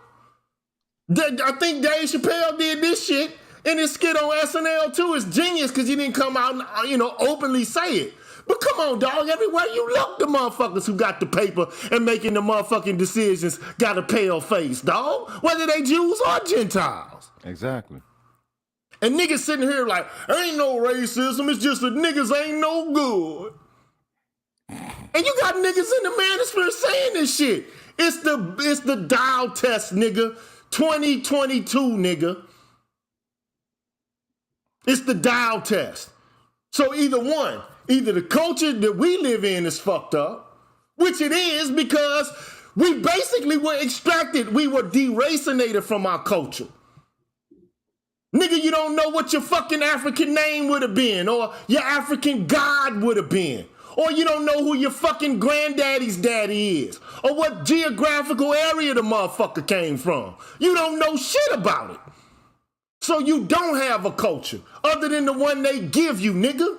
Niggas talk about red pill shit. This is red pill shit. Not pussy and bitches, which is all you niggas want to talk about is pussy and bitches. I'm so sick of hearing that shit, man. I'm so tired of hearing the same shit. Fact. The Matrix is about politics, nigga, and mind fuckery and trickery, not bitches. The women are the distraction. But these niggas will say they red pill like a motherfucker. They'll come out and tell you how red pill they are. And the movie ain't about bitches. The Matrix is not about bitches. Systems and laws. It's about mind trickery and making you think reality is fucking fake. And what's fake is reality. Church. And it's about politics. It's an analogy about epistemics and metaphysics, not about fucking bitches, bruh. But you niggas don't give a fuck about that. You really don't give a fuck. Because your life is preoccupied. Every fucking second, every minute, every hour. Now, do they have a part to play in politics? Women? Yes, they do. Especially white women. Okay? And the way they hijacked the civil rights movement, Bill Burr said this shit. It was fucking expert. Right. But now everybody else has hijacked it as well. And now they've been able to hurl the shit back at you and package it up under public relations and branding and shit. And tell you fucked up. If you post something or if you say something they don't like, while they got the systems, the laws working, nigga, they got Verizon. Like, you know, the Verizon man, with one nigga in front, they got 100 motherfuckers behind them. Yeah. And then your ass, you got a thought like, I don't like what they're doing. Oh, now you can't say that. And niggas are sitting there accepting this, man. I don't get it. So what do they think they're worth to be, or do niggas operate off an illusionary worth? Because obviously they're not seeing what is actually being measured in this in the scheme. I ain't got all the answers, Rogish. Yoga, I don't have all the answers, okay? But I know one thing. I know what's not an answer. I know what's some nigga coon stupid nigga shit when I hear it. Like I'm hearing too many motherfuckers say, oh, race ain't no issue no more. Huh? I think I know who you're talking about, Dr. G. I think I know who you're talking about. It's a million motherfuckers talking like that. It's a whole bunch of niggas in the manosphere to say that. It ain't just one. So you can't say, oh, it's just what. Are they trying to get white viewership? Are they trying to get the white manosphere to look at them by saying that or something? I don't have any idea. I don't have a clue. It really, to me, look, I'm not saying even all white people are cognizant or benefit from the system in the same way, okay? Because some white people have it rough and tough too. That's why, at least, you know, even in the members of the Black Panther Party, they was like, fuck it. We're going to try to holler at these poor white people and get them on board with what we talking about, okay? That's why you had MLK and them motherfuckers like, okay, we got to get some poor white motherfuckers and try to get them on what we talking about, okay? But the problem is as soon as these motherfuckers get a little paper, they go all motherfucking Cyrus from the Matrix on a nigga. That's the problem. Ciphers. They get all cipher on you real quick. Yeah. Mm-hmm. But a nigga do the same shit though. Yeah. Okay, so at the end of the day, man, it's like, okay, look. They run the music industry. They run the gun industry. They run the dope industry. They run the housing industry. They run the education industry. They run the attorney and the motherfucking legal industry. Yeah. So what the fuck, niggas act like they, because they start a little business or something like they done fucking, I'm productive and I've done my part as a man. Nigga, what you running this bitch? Except for your soup coolers, nigga, nothing. The greatest thing we can do is, in this system, and they've done it all around the world, I traveled and seen it, is be producing, as far as be producing your own food and come out of her, my people live almost like the Amish. That's the most thing we can do, because they got the big guns, like you said, and what that's the most we can do, the biggest power play we can do. How can you create that desire in the people for them to become their own measure setters? Well, like you said, they're gonna have to come out of the cities and stop depending on those systems and be able to put that 8 hours a day in for your own family and produce your own. Something got to spark it, though. Look, the only thing I can say is, I can't say what it is. All I know is brothers need to be thinking, and they need to be thinking outside of the box and not just regurgitating and parakeeting what they fucking heard a white person tell them. And there need to be arguments had with each other, without resorting to the fuckery that you saw with Takeoff. Yeah. Cause niggas gonna get into arguments, okay, cool. But you know what I tell a nigga? Look, dog, especially if it's all friendly and buddy, and we ain't none of us supposed to die. Like, look here, dog, right now I got a beef with you, nigga. Let's take it to I got some gloves in my car, nigga. Let's gamble on that. Yep. Let's gamble on that, nigga. Fair one. You know what I'm saying? Let's gamble on whether or not I can knock them gold teeth out your mouth, nigga. Yeah. Exactly. And Rogish would definitely lose that in a match with Yoga. Oh, there you go. Here y'all go, man. You see them gloves on the picture. GG, make that picture bigger. Make that picture bigger. He can see the thumbnail. Those are gloves I'm in team Yoga out of Cuba. My coach is from Cuba. But you get the picture though. Like, niggas, first of all, man, y'all just been chilling with these people all day, bro. Now, first of all, you don't know, niggas, don't matter if they got an ulterior motive or not, man. Niggas ain't gonna take you somewhere where it's 40 to 50 motherfuckers around to kill you in front of all them. Well, it's more than that inside of the bowling alley, I'm sure. Right, exactly. So all I'm saying is that let's just get rid of that bullshit off the flip. So we done went off the situation a whole bunch, but or the main topic. But the reality is, ain't no nigga nowhere that's gonna set up a motherfucker in front of 50 other people, dog, with cameras and everything around, just to get what? They ain't even get shit out of it, except for what? 10 bands? That ain't shit. To kill a motherfucker with $1 million. Right. I'm gonna extort that nigga a whole different way if I'm gonna set a nigga up. Right. Huh? Right. It'll be a waste. Straight up waste. It's a straight up waste. And as far as Lil Cam is concerned, don't matter if he hated the shit out of Quavo, if he was envious as a motherfucker. Don't matter. He didn't set the nigga up because he didn't set him up by himself now, did he? And Migo Bands didn't do the motherfucking situation any justice by having his hand on a motherfucking gun without drawing the motherfucker out or shooting the motherfucker. Cause goddamn it, man, I swear to God, I wish a nigga would reach for his fucking police kill niggas every day. And what's the excuse? I thought he had a weapon. The person that took the picture of the gun could have texted that picture or text that video around to other people in the group while they out there playing dice. We don't know what point. See, that picture could have been circulating around already, or the word, hey, he got his hand on this thing. That just made it real awkward when you showed us this picture. It just changed the whole tone of it.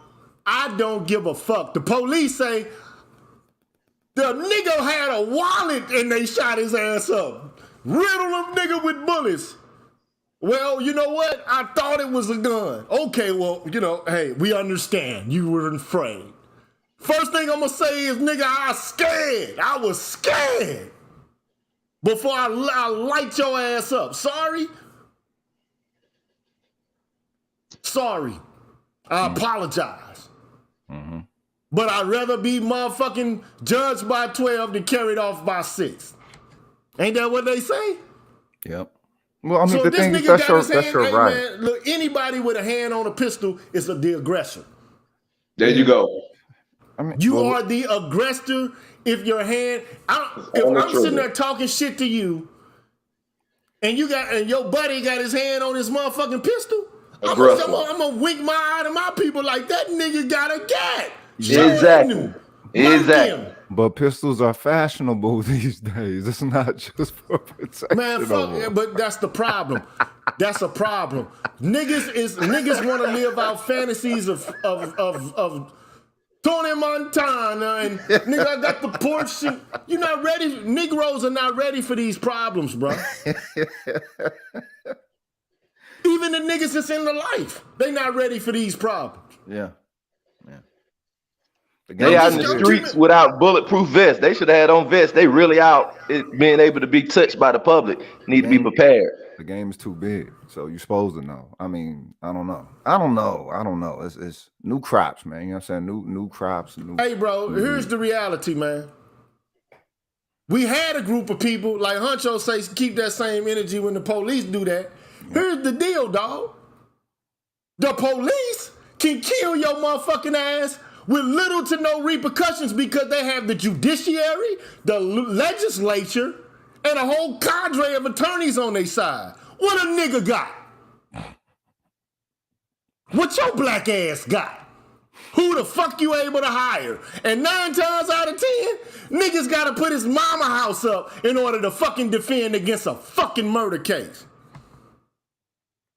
And niggas talking about what keep the same energy. You gotta have different energy to a military force than a random nigga you represent or you see on the street. Come on, man. Let's be honest, man. We just gotta be honest about that shit, bruh. Like, we gotta be honest about that, bruh. And when you did have a group of Negroes who was protecting black people from the police, guess what them niggas did? Guess what the niggas in the black community did? Gave them up. Oh, we don't want no part of that. They're too dangerous for us. Mm-hmm. Well, shit. Let me go get my motherfucking crumb cakes, nigga. But look, when you talk about protection, the link is already there, dog. The link, go look at the link. Why I gotta keep dropping the fucking link? The link been there, dog. Why I gotta keep dropping the link, bruh? The link is here, bruh. I'm just keeping it a buck, nigga. Everybody want to be, all I'm saying is if a nigga, a regular or white dude, anybody, if somebody just sitting there pointing the pistol, got his hand on his gun, he got to get gone. Bottom line. Right. It don't matter, dog. You're burying your fangs. But come on, dog. It's different with the police because the police are supposed to be, whether it's for just reasons or unjust reasons, whether it's real or it's perceived, they have a public function and are authorized by a competent jurisdiction to be able to do what the fuck they're doing, to brandish pistols and weapons. They're so-called preserving the peace, right? Because if you look at history and philosophy, in the state of nature, everybody has the right to their own, defense. This is the argument that social contract theory is based on. And the United States is a social contractarian society, okay? So you're supposed to give up a portion of your rights, give them to the state to protect your life, your property, and whatever little freedom the state decides to give you after that. Because it's supposed to be optimal that you're removing yourself from the state of nature, which is considered to be nasty, brutish, and short. Okay, so there's a benefit you're supposed to get from giving over a portion of your rights to the government, which is the right to kill a motherfucker. Okay. And you give it to the state, which protects you so that you don't have to basically consistently be involved in a constant state of self-defense, which doesn't lead to social progress. At least that's how the argument goes. Okay? So, but when it comes to the average, niggas can't just start pulling the blammies on the police. But when niggas did do it, guess what happened? They didn't get supported. The Black Panthers, man, they got ran up in by the motherfucking FBI and the CIA. Did they not? They did. So that brings another perspective of how we receive this reality. What does that make law then? If they were doing everything lawfully, if you know what I'm saying, and how is it that it's still being perceived as being something that's subjective. Is this a the game situation or a their game situation? I like That's to why operate. we need think tanks, man. So, but everything we say that I'm saying now, it ain't brand new. Right. Like this shit is old. Like niggas, the way I look at Negroes now and how they think about politics and policy and about strategy and about their world, you know, Blue pillars. they're figuring it's like every man has to, instead of borrowing from collective knowledge or, you know, like a wide array of information that's already put together with experts who are able to fucking interpret it, we got every nigga starting brand new, trying to figure it out for their goddamn self. Right. And then we wonder why we still behind. Cause every nigga's a fucking boss. Yeah, I'm a boss. I'm a boss nigga. You can't tell me what to do. Fuck that nigga. I got it all figured out. Instead of born, that's why white people got libraries and shit and universities. What we got? Oh Jesus.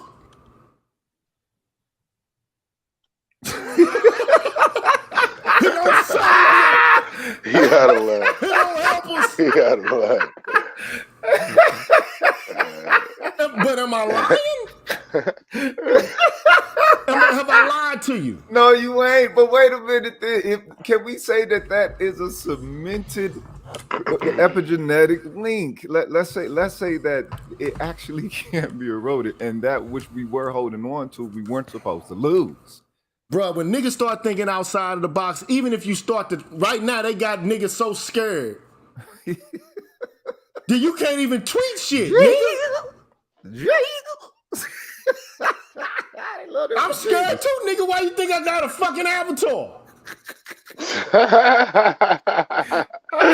But they know who you are. They know who you are, dog. Because they know what your government name is. Every time you sign up for some shit like this, they know who the fuck you are. And they watching what the fuck is being said in these spaces, dog. Don't believe they not, dog. Of course. Man, you know how I know they listening to what the fuck we saying here? Man, Whack 100 got into an argument with J. Prince Sr. The FBI called Whack 100 to ask him what the nature of the altercation was. Whoa! You don't know that. What the fuck business? It's on YouTube. It's on. Didn't you see it's on there? Yeah, it's on YouTube. These motherfuckers ain't That's got on nothing the- better to do. Did he intimidate you at all? That's that divide and conquer shit. Bro, That's how they nothing do that's it. Shit saying. on YouTube. That's how they move, and they in these spaces right now. Yes. They listening to what the fuck probably we talking about from the manosphere. Exactly. Yeah. They already like, okay, well, if they say these niggers say this and then they do that, they ain't gonna use. They don't use words like nigger though amongst each other. They act like you niggas are trying to overthrow them. Most niggas want to go along with all that you presented earlier, Gigi. Most niggas want to be a part of their perspective of engagement.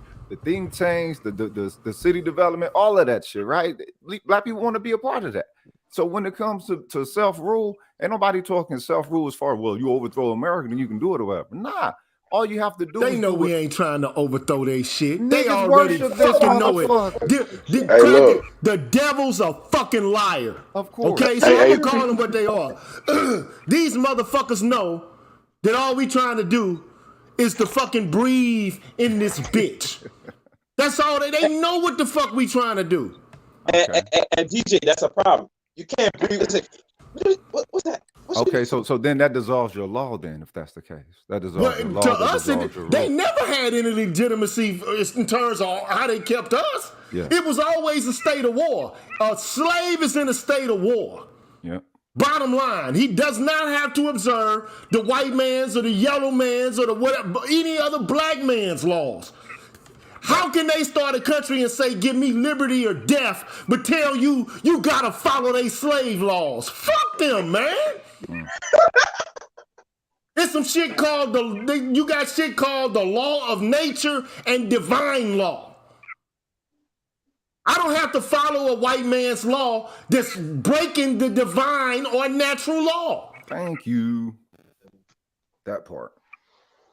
And how they gonna say give me liberty or death? They wasn't even fucking slaves in this bitch. Facts. They got mad because they got taxed too much without representation. Yep. And you niggas ain't got no representation nowhere, not in a corporation, not even in fucking government. And you got the nerve to fucking side with what the fuck they talking about.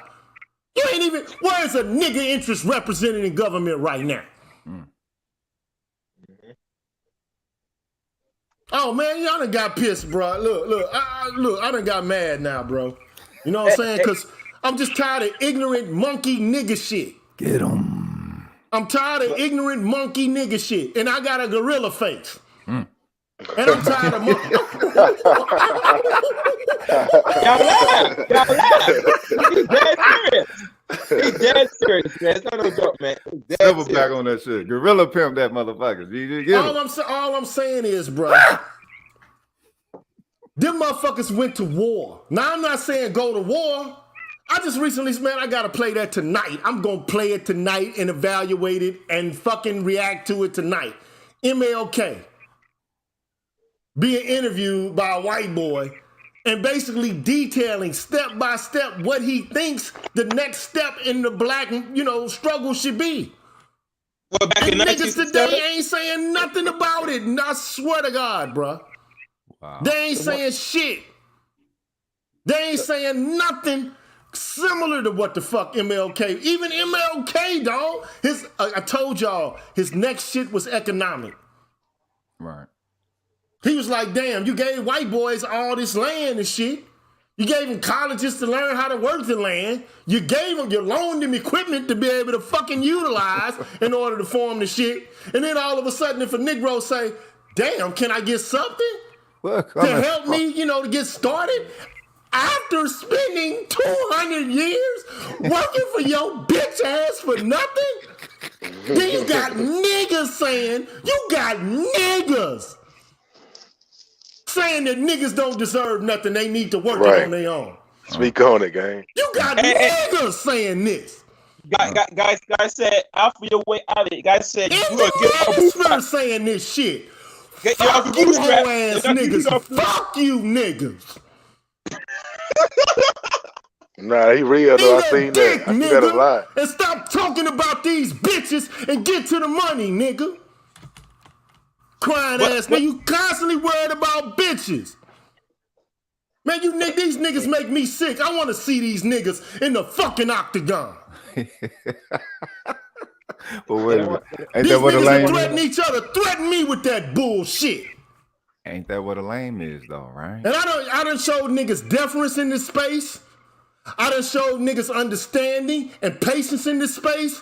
But I done lost my fucking patience with this bullshit. I'm sick of the monkey shit. And we don't take our information. Every nigga is a boss. Every nigga's an expert. Ain't no form of collective, like decision making or information acquisition. It's how the fuck we gonna play the game, Allen Iverson, blindfolded, one hand behind his fucking back, with Jordan, Pippen, fucking LeBron, Kobe back from the dead, playing as a ghost on the court. How the fuck we gonna win? And look, Mr. Sarcasm, bro, look, I'm emotional today because I'm tired of fuck shit.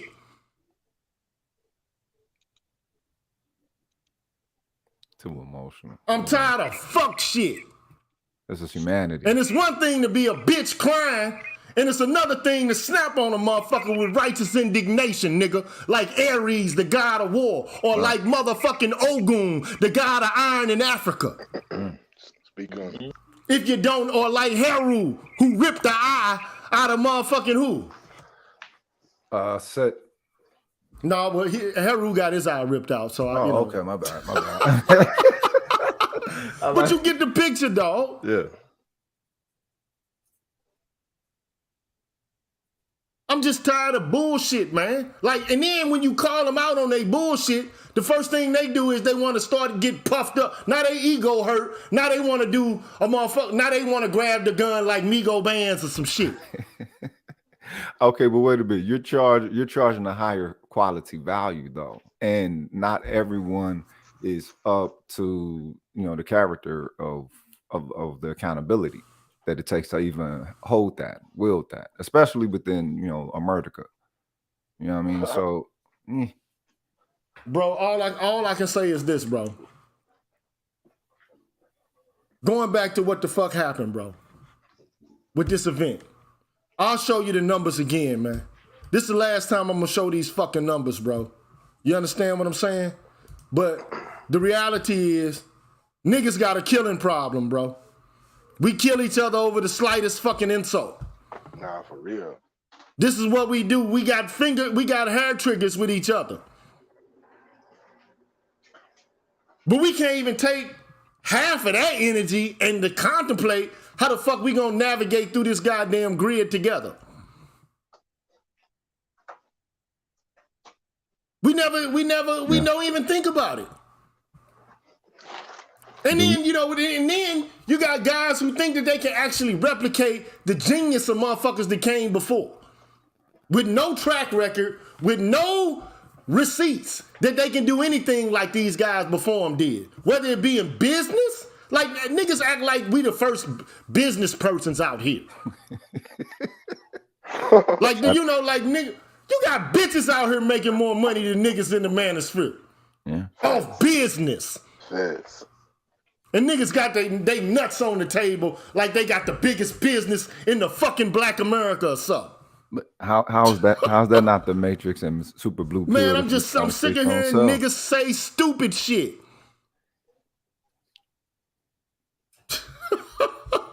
We ain't the first persons to say this. Like, even extended clips, niggas killing niggas. Even niggas from ATL said that shit. What they say?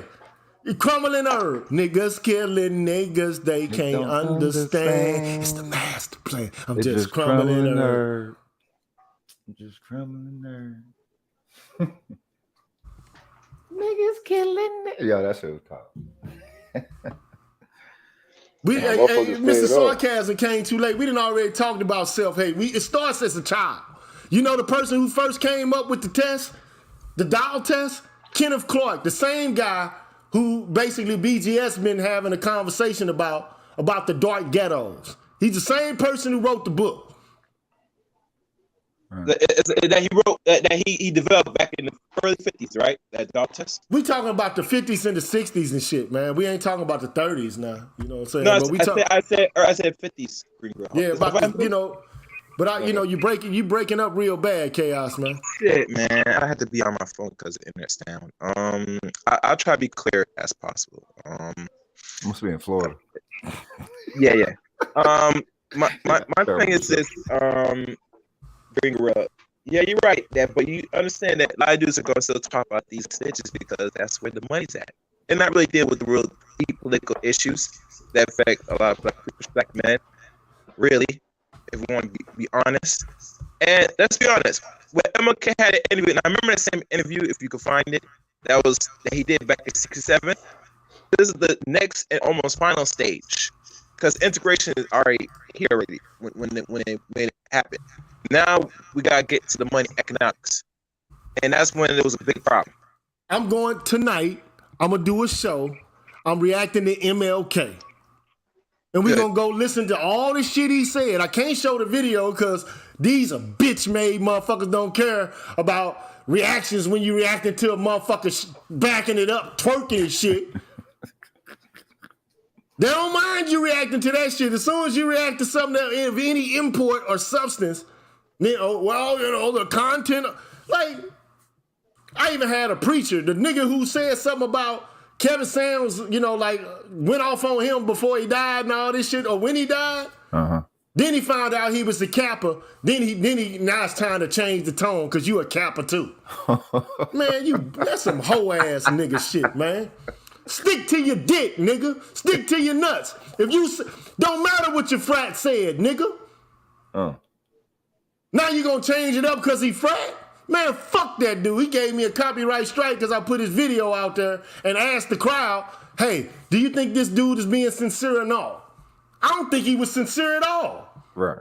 Why you change your tune now? Because all niggas, some wealthy capper, niggas that put in some money to your church, say, hey, dog, you going off on one of the scrollers like that. Which is what cappers call each other, scrollers. Right. Okay. I know my uncle founded a chapter at Lincoln University, nigga, so I know about the shit. I ain't want to be in it. But I know about it. So Man, these niggas, tribalism. now you got niggas canceling each other over fuck shit. They ain't canceling these corporations. Facts. Gucci. But they'll come out at each other. Niggas will attack each other, bro. This is why I put the information up here, man. And you think the highest form of death for black men between the ages of 15 through 34 wasn't Takeoff between 15 and 34? Homicide. It ain't malignant neoplasms. No. It ain't fucking heart disease. That's number 3. It ain't fucking diabetes. It ain't some shit in your cerebellum. It ain't respiratory disease. Social order. It ain't anemia. What is it? It's niggas killing each other over stupid shit. But I'm gonna tell you this. Niggas need to learn how to take it from the shoulder instead of taking it from the hip. Ooh. Facts. Fact. Bars, by the way. But it's pervasive in the culture at the current moment. It's pervasive. Okay, so that's pussified then. I mean, can it be stamped that the culture is pussified? This ain't got nothing to do with pussy. No, it don't. I'm not talking about pussy. I'm talking. But it ain't got to do with niggas not having courage. Right. It don't. No, it doesn't. It has to do with hatred. It's mental illness. Shit. Okay, look, it has to. It's a combination of one, disdain for each other and contempt for your own kind because you've been educated and enculturated that way. 2, it comes from a fucking context of lack and not having anything. Okay, and it comes from a culture of basic just rah-rah shit in general. Right. America is rah-rah, nigga. Exactly. You think white boys ain't shooting each other over stupid shit? You come too close to my domicile, I'm gonna put some lead in you, boy. Okay. That's how they talking shit. Yeah, hillbillies. Yeah. In Texas, it's that way, dog. Cause motherfucker, you steal niggas try to steal your cattle, you can kill them, bruh. Yeah. A fucking cow, a goddamn pig, or some shit. But you presented the pantheon from the hip to the shoulder. You know what I'm talking about? So, but we can create a new kind of culture. But here's the deal, bro. It'll be difficult to enforce unless you get a cadre of guys like, hey, and it'll have to be gangster G niggas to set it off. Detroit 300 tribe, but you saw what shot them down. Like, look. Or some Black Panther type motherfuckers like, look, you niggas done ran roughshod over the community long enough. It's time for y'all niggas to stop. Right. It's done, nigga. All the hubbing, we killing and we murdering and we killing. Demon time. No, Niggas gotta go there with them. Look, we understand, young blood, that you know you got a lot of pain and you don't want nobody to take over your turf or whatever, but dog, you don't own this shit. We need to protect each other. We need to create the social conditions in which we can actually begin to think and not just react, to contemplate and reflect instead of just reacting. But it'll require some sacrifice on the behalf of Negroes, and Negroes don't want to sacrifice. There you go. Niggas don't want to sacrifice. It's the facts. So, you know, look, I'm about to close this shit off. I'm gonna let you. We are almost at the 2-hour mark. I'm about to, you know, have everybody state what their comments are. But like, this is not just a black person problem. It's an American problem, compounded with a financial problem, compounded with a racial problem.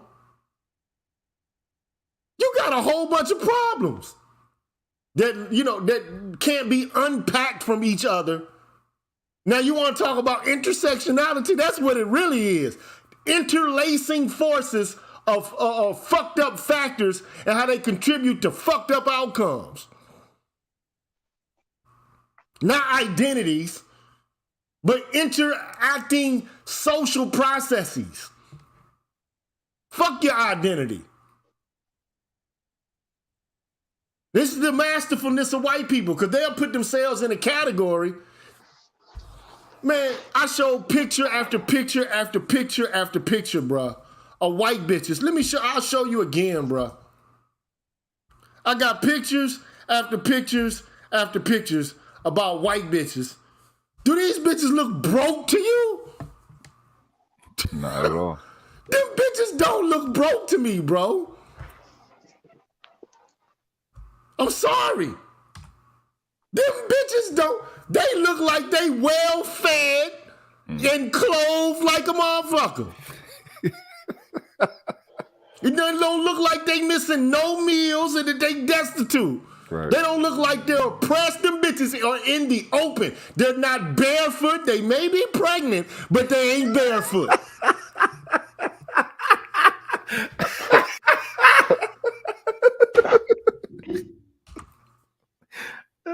Do these bitches look like they're oppressed? Like it's just impossible. I can't breathe under these conditions. Huh? They look like they do They that. look like man, anybody got their hair done, they got on the dope shirt, the motherfucking skirt, the shoes looking fresh to death. They don't look like they suffering the fucking me. Bitch just got back from the hop. You know what I'm talking about? She eating what? Oh, there you go. Oh, them motherfuckers look super comfortable to me. Them bitches are fed. They got fat ankles, don't they?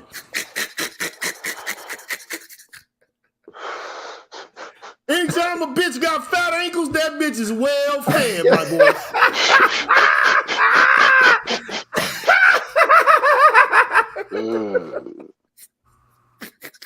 Look at the fat around them ankles, man. I ain't trying to be ignorant though. Look. Yeah, I'm just keeping it a buck, man. They eat well. Now, who's got the worst part of it in this motherfucker? This white bitch there? Wow. Or them white little girls? Or the nigga hanging from a tree? Fair use. And they'll put a woman in that bitch too. A black woman.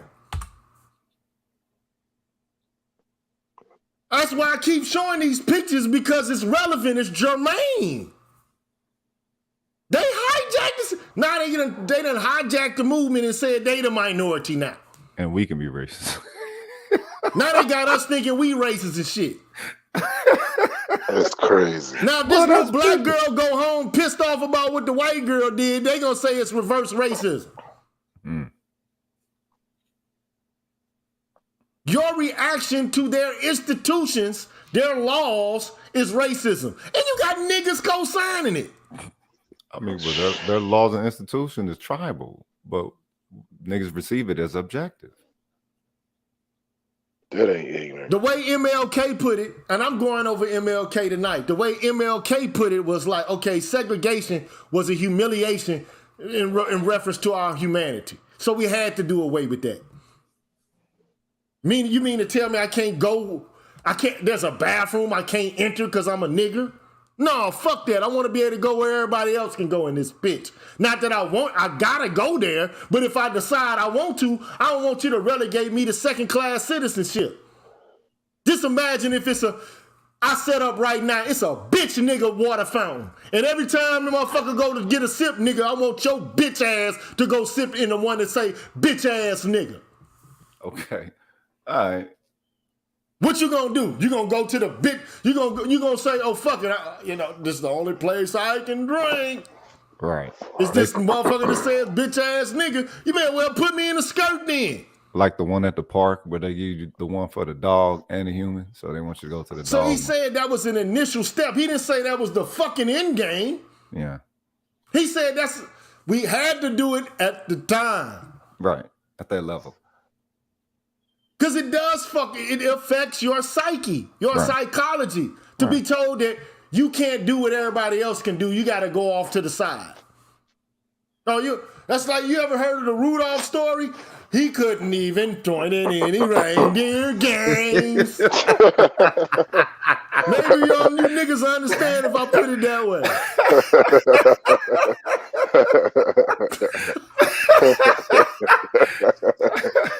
But I'm saying you get my picture though, right? Yeah.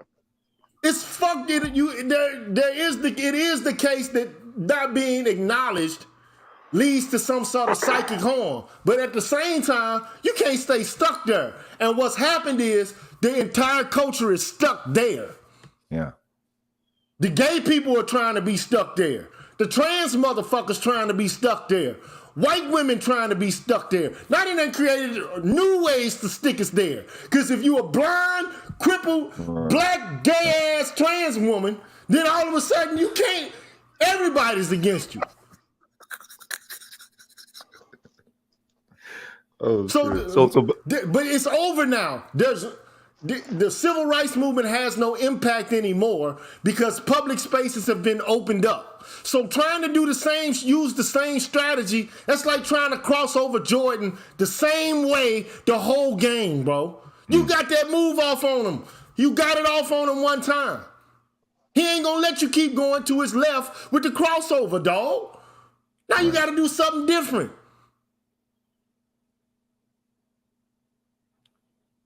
You gotta do something different. That's why they call it time out, bro. It's time for a timeout. This nigga that scored 3 3-pointers in a row. What is he doing? What do we gotta do differently now? But what if that's something different mean in the Iverson path then? I mean, you gotta practice. You don't want to practice. But niggas gotta practice, man. But see, you know what? For the white woman, being stuck on it works. Because they already got the benefits institutionally and socially anyway, and economically anyway. They're the second wealthiest demographic in the country. And when they die, if they got a husband, the fucking husband money goes to their fucking bank account. Mm.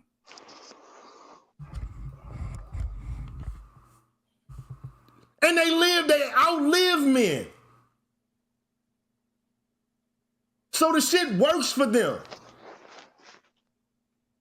Yeah. This shit ain't working for us.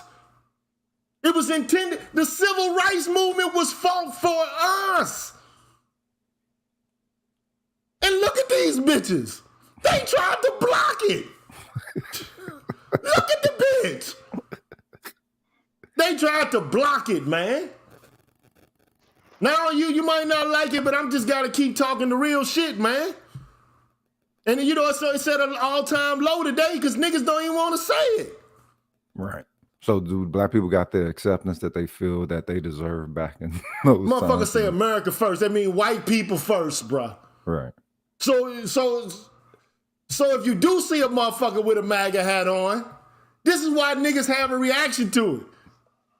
Now, I'm not, look, Trump is what he is, man. Look, he is who he is, whatever the case may be. Did he release some niggas? Probably more than Obama did. Because, most politicians are corrupt because there's no fucking accountability. Because the citizenry don't know how to make the fucking politicians accountable, except for anybody but their corporate fucking investors anymore. Right. Right. So the citizens are not connected to the government as they believe themselves to be. People think that fucking, you know how niggas do politics? You know how they do it? Like watching the NBA fucking game and act like they the goddamn coach on the court. They should have did it this way. That's how niggas do politics. Right. But every season, they get the opportunity to tally one vote or a set of votes for a certain set of candidates every 2 years or so, or every 4 years or so. And then they act like they're actually doing some shit, like they're actively there, making shit happen in Congress or something. Now, is that the program, or is that our cultural filter of receiving the program? That's the program, and that's the matrix. Right. People like MLK is, we got to stop this. But it wasn't even as bad as it is now. Back then. It's on fucking full-blown steroids now. Oh, yeah. And niggas is dick. Man, these niggas is gargling cum for corporations right now.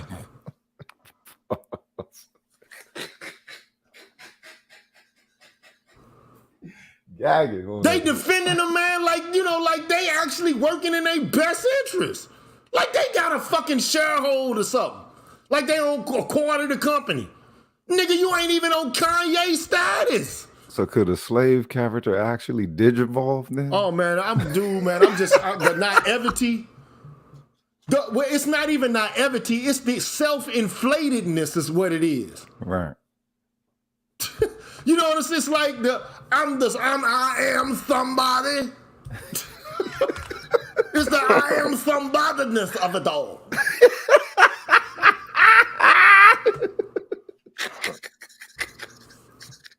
I'm serious though. I mean, I know it seems silly because I'm comical and I'm being rhetorical in the way that I'm demonstrating it. But these niggas believe that they are somebody. Bro, I get it's cool. I want you to believe you somebody. But you don't have to have self-worth by putting motherfuckers down or not even being socially aware. But if it qualifies as self-worth to them, how do you stop them from using that method then? Because that's the whole thing. I can't stop a nigga from doing nothing. Illusion. No, I'm not saying stop them, but I'm saying if what they receive that we know is illusion ain't illusion to them, and they actually feel as if they're getting some sustenance off of it and can tell themselves a lie until they get that nigga wake up call. You know what I'm talking about? I'm not talking about anybody in particular, Ray S. See, that's what guys get misconstrued. I'm not talking about anybody in particular. I'm talking about a mentality that exists within black people, especially black men, related to the space that we're in. And I get it.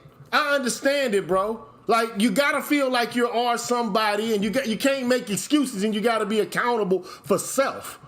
Not saying that you don't. It's not like we're asking for men to make excuses for being in a depraved condition. That's not the case. I don't know why I keep getting charged with that bullshit. It's one thing to say, okay, look, I'm in full awareness of what the situation is, so I know how to respond to it, or at least I can develop a practical means by which to respond to it, or to just take the attitude that, okay, well, I don't really actually want to know what the fuck is going on, or to consider all of the evidence or all of the arguments from each side about what it is. I'm just going to believe what the fuck I'm going to believe, and I got an opinion. You can't tell me any different. And by the way, I'm, fuck these bitches. Because that's the moment, like, dude, most of this shit here is about, I don't like these bitches. These bitches ain't dating right. These bitches ain't doing this right. Oh, that's why SBM then. What the fuck? That's the answer. Next issue. I didn't come here, man. I can't. Let me tell you what I can't. I said it early on. If you look at my videos, I said, look, I'm not a fucking dating coach. So if you want to ask me advice on dating, I don't give a fuck. Okay? I'm going to tell you why I'm not a dating coach. Because I don't think the problems come from dating. I don't think it's a problem to get a date. The problem comes when you have the pussy and you got a baby in the bitch or something like that. That's where the problems come for me. Not the first base, not second or third. I got home run problems, dog. I knocked the pussy out the park. That's the problem. I'm serious, though. Like, I'm being serious. Yes, sir. So I got a problem with child support. Although, like, I paid all the child support I would ever have to pay in life has been fucking paid. Don't owe a fucking dime. It's paid. But do I feel like I still should give shit to my kids? Of course. But I only had to pay on one kid because she was a bitch. And she knows she was a bitch. She was a bitch on purpose because she could be a bitch. Now she's deceased, so God bless her, whatever the case may be, but she knows she was a bitch. And she knows she didn't have to do the shit she did. So so that's why I fuck with Mr. Palmer and the shit he talking about. I say, fuck it, just give 50-50 custody if the father is not a detriment or a danger to the child or it hasn't been construed that he is, get a motherfucking 50-50 custody instead of trying to create this fake-ass bullshit you got now. Or the best interest of the child. All that bullshit. They don't give a fuck about the best interest of the child. They care about money, a constant revenue stream coming in. That part. Am I worried about like dating? Fuck these, man. If a bitch tell me no, I don't want to date you, guess what? I'm gonna swipe left and get to the next bitch immediately. I done been in the same party. Bitch told me, you wanna dance? No. Bitch right next to her, you wanna dance? Yes. Thank you. And the bitch look better than you anyway. And we have a great night. The next one. I know them bitches be looking like, damn, how did that happen? Cause I don't give a fuck about your opinion. Cause I'm on to the next. I care about systems and structures in which you can be had. And it takes time for you to understand the ways that you can be had through the system. And that's why we try to give younger brothers game. That's all it is. But involved, constantly staying involved in these conversations with these chicks, man, fuck that shit. They ain't gonna change their opinion. They ain't gonna give up a benefit or an advantage they got. How many motherfuckers you know gonna step up and willingly give up an advantage? Man, I'm done with it, bro. Marcus, you got something to say, though? Yo, what's going on? You can hear me? What's happening, man? I hope it ain't too much noise in the background because I'm in the airport, man. Yeah, look, you already know, man. I just did a video last night called Niggas Hustling Backwards, man. Saying pretty much a lot of what you're saying right now. Cass is going in on me on my community tab because I'm criticizing a lot of the shit that Cass is on, man, especially in the space, man. And it's motherfuckers is moving like they NOI or something like you can't critique what's going on here. Like they going Malcolm X you or some shit. Like you gonna be on the stage and preaching and motherfuckers gonna come in with bow ties and shoot your ass type shit. Well, look, let me just say this, bro. All I can say is, man, good luck, in dealing with the space and the I don't, like, nobody's going to make me think anyway. So if a motherfucker got an issue with me, I'm going to say, hey, look. What's up, nigga? Looking for me. Come holler at me. But you know what they do? You know what ends up happening to them niggas, man. You know what happens, bro. Pew. Man, I don't see or hear from the motherfuckers, man. None of them. So here go Reyes talking about Marcus the grandstander. And I'd love to understand what I be grandstanding But about. yeah, I don't want that to filter over, like your particular argument with him to filter over into this conversation. But No, my not at whole all. thing, but my personal thing is, look, bruh, the game has been given to us already. All we got to do is go look at the playbook. It's already been written. We refuse to do it. It's like niggas say, okay, you know what niggas feel like? Okay, I want to go through it all over again because I don't believe that you said you got your ass whipped when you went that way. Or like, I don't believe that the police hate, like, I don't believe they over there. Dude, I told you don't go that way because the police there, they're going to get a ticket or catch you up in a DUI. And you've been drinking at the bar. I'm just letting you know right now, don't come this way. Nigga, I go that way all the time. I'm going there anyway, nigga. That's what black people do, man. We got to figure it out each time for ourselves. Each individual one of us. You think they doing that with each other? Nope. Fuck no. They taking advantage of the capacity to move information collectively. But us, oh man, you niggas hate intelligence, but they love it. Bro, I don't get it. It's oxymoronic. They love intelligence, but they don't love too much bookishness. Right. Okay, so I love to argue, but I don't love a motherfucker who is able to argue better than me. Right. How else do you learn that? How else do you learn though? If that's the case. It's like the dojo. Niggas say, oh, well, I don't like the PhDs in the space. Well, why not?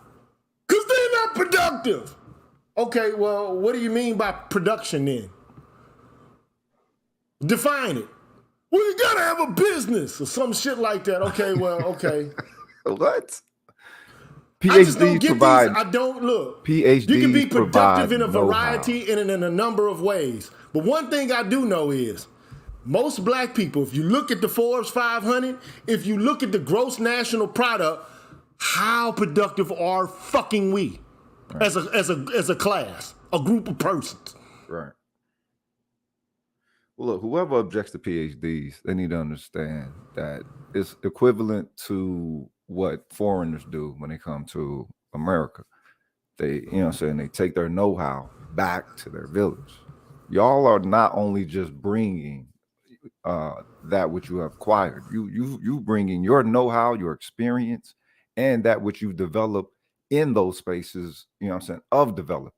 That itself is a treasure. But for motherfuckers who don't know how to assess but even value, larger than that, and this is what fucks me up about the space, even larger than that shit right there. I'm a black man and been through many of the same fucking trials and tribulations as your ass has. Facts. Or I done been through more fucked up shit than you have. And then when we sit here and we try to build a space where we can talk about it, you got fuck niggas who trying to tear each other down and make a laugh and stock for each other on goddamn YouTube and social media.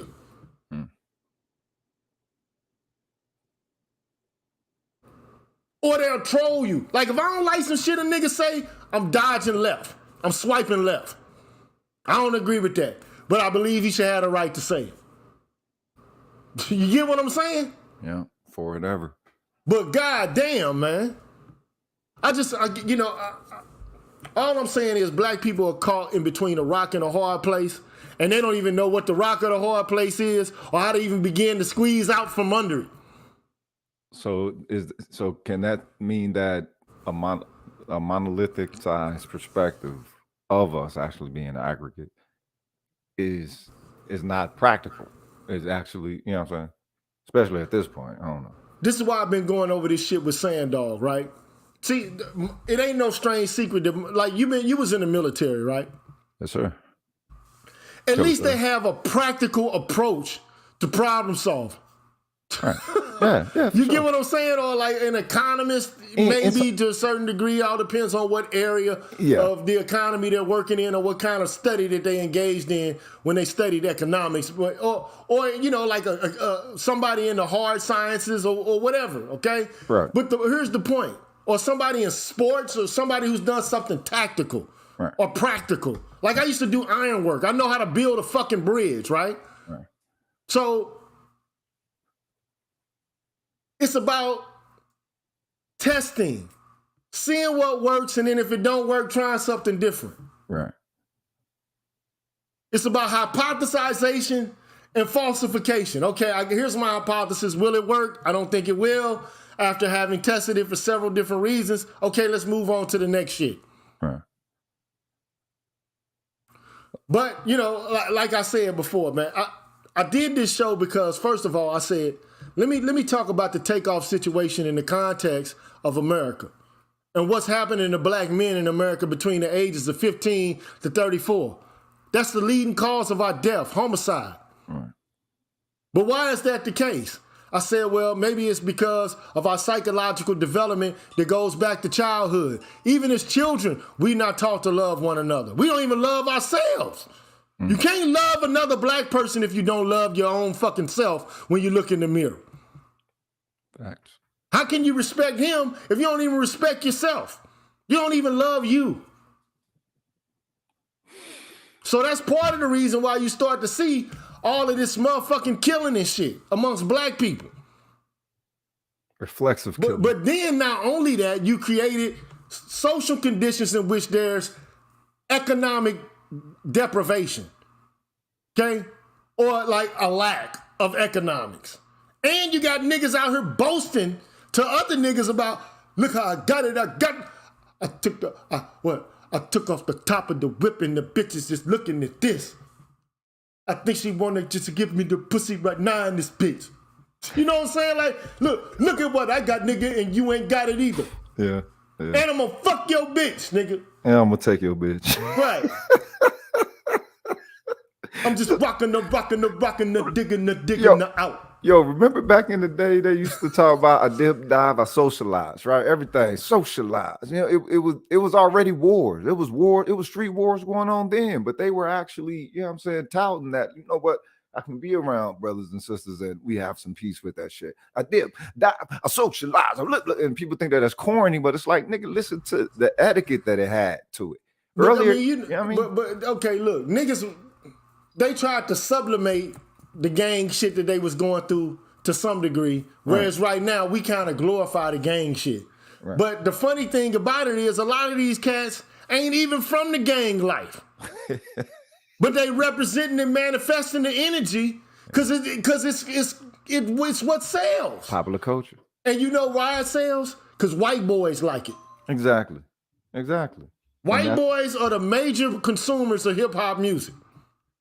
Like, when I was young, nigga, you ever heard of self-destruction? We're headed for self-destruction. Yeah, classic.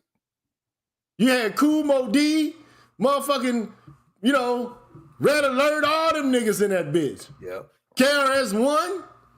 Damn. Yeah, like how many rappers was in that motherfucker? MC Light, all kind of motherfuckers was in that bitch. Yeah, Moni, I think Moni was in it.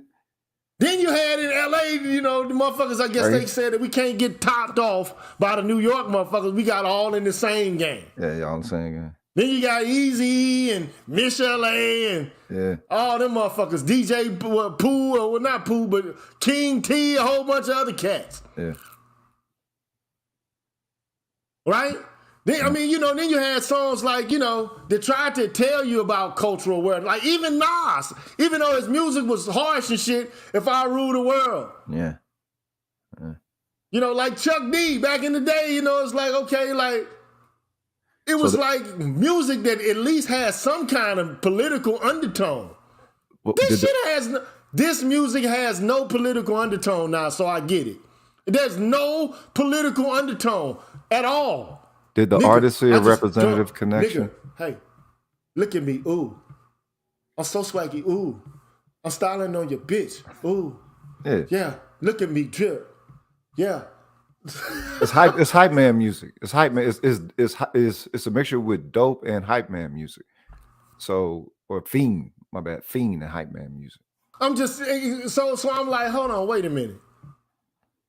I like hype man shit too. I love Flavor Flav. Yeah. Too Much Posse and, you know, My Uzi Weighs a Ton, all that shit. I used to love it. Yeah. But at the end of the day, come on, bruh. Look, man. I love Too Short. I like the gangster music back in the day. Okay? Funky. I like, you know, but it was a variety of it, though. You had the DOC. Yep. DOC wasn't talking about murdering and killing nobody. Nope. But he was still dope. Funky. Right? Yep. Even in LA, you had the Far Side. Thought it was a dope ass album. You had the Souls of Mischief, and you know, you had the Alcoholics. They wasn't murdering motherfuckers. Yep. Okay. You had in New York, you had a whole bunch of rap groups. You had Nice and Smooth. Yep. You know what I'm saying? You had the 3 times, you know, the Nicholas ones, 3 times dope. You had a whole bunch of different motherfuckers doing music, man. You had De La Soul. Yeah. That shit was dope, nigga. You had the whole native tongues. And it wasn't talking about murdering people, man. Yep. Now you can't groove to the music if it ain't about murdering motherfuckers. You gotta have some bodies. That's sad. And God bless Takeoff, man. I don't want this to be about how Takeoff was. I think Takeoff actually was cool. The only thing that Takeoff got taken out by was his comfortability around the dudes he was around. And not watching his boy. Because I'd have been basically like, look, if I've been around these niggas a whole bunch, man, I don't need for you to be clutching your pistola, dog. Right. You know what I'm saying? Like, you don't need to have your hand on your pistola around her, dog. You about to get us fucked up. And I'd have told her straight like that, man, put that gun, man, down, man. Hey, man, my bad, he doing this shit. Yeah. Because we fam up here, even we argue, whatever. Etiquette, cuz. It's just an etiquette. And I'm going to let niggas know right here, we ain't taking it there. If we going to take it somewhere, let's gamble about some motherfucking fist out here. Yeah. Which one of you niggas want to get it first? Who got beef? Run up. Nigga, I'm going to take all my chains off and all this shit. We gonna find out you little niggas know how to use your hands. Yep. How about gamble on that? Yep. Then we going to drink a motherfucker. We going to have sip some motherfucking shots or whatever. Yep. After your motherfucking swole ass lip go down. Yep. But no, we can't do that. But that's village. That's village no matter where you go, though. See, that's an issue. In the past, they saw themselves connected as a representative to the people. You don't have to be connected within hip hop. You still participate with the culture of blackness or that facet of Black culture or whatever, and use it to popularize whatever you create and charge your art to where the market has already been, primed for. And so, but it still feeds off of the culture of the people. But Black people don't understand what culture is. Black people don't know what constitutes culture and how it interacts with them. You know what I'm saying? The fact that culture is a people living amongst themselves and that which they develop together. It's more along of something that has lines of connection that are able to be seen over a period of time through, specific. But Black people don't have a culture of their own because the culture that they could have had, or were to some degree were able to maintain from the vestiges of what came before. I mean, they just don't know it. Right. Like it's no strange secret why like the Haitians revolted, man. I mean, they had a culture. Right. They weren't indoctrinated by Christianity, even though they were to a certain extent. I mean, but it's called syncretism. They were able to syncretize their cultural traditions with that of their so-called masters, right, and worship their own gods in plain view. Right. Right. They would just use the Christian or the Western theological figures as masks, right, for their own deities. But they didn't subconsciously resonate with their masters as God, as Black people did. Over here, it's a little bit different with where Black people places or values white folks. I won't say that it was because Blacks here were ontologically just inferior or like just lack the right fighting spirit. Right. That's not what it is. It's a numbers game.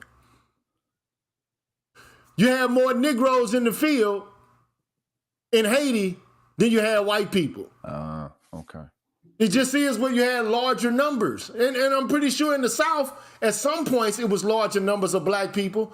But damn, them guns is a motherfucker. Fact is fact.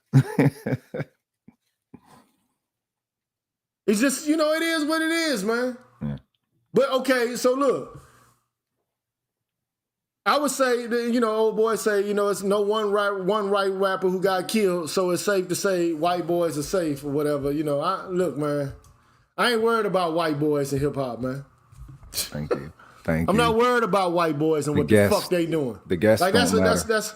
That's one of them arguments, man. Like they call it a red herring or a straw man. Like why would I give a fuck about what's happening to Lil Flip, not Lil Flip, but Lil Pump or whatever, or Tekashi or some shit.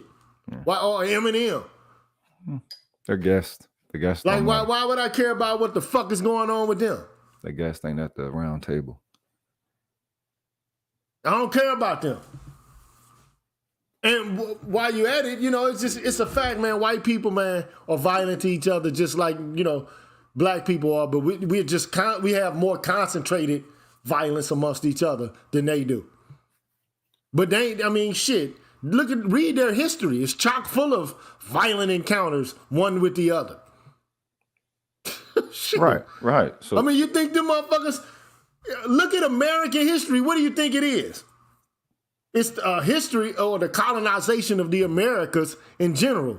It's a story about how the Spaniards, the Portuguese, the French, and the Anglos all fought it out for dominion over this landmass. Or this whole new geographical location or continental area. And they wasn't nice about it. They wasn't fucking,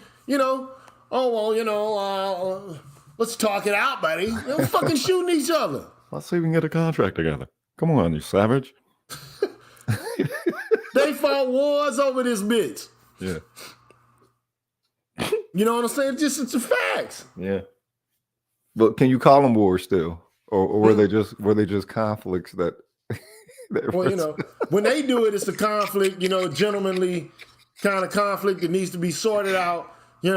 Over last resort efforts. Which basically boil down to violence. That's why I said, man. Like everybody has gangs. It's just unfortunate. It's unfortunate that we get typecast as the worst or the lowest elements of who we are as a culture. But people will not okay.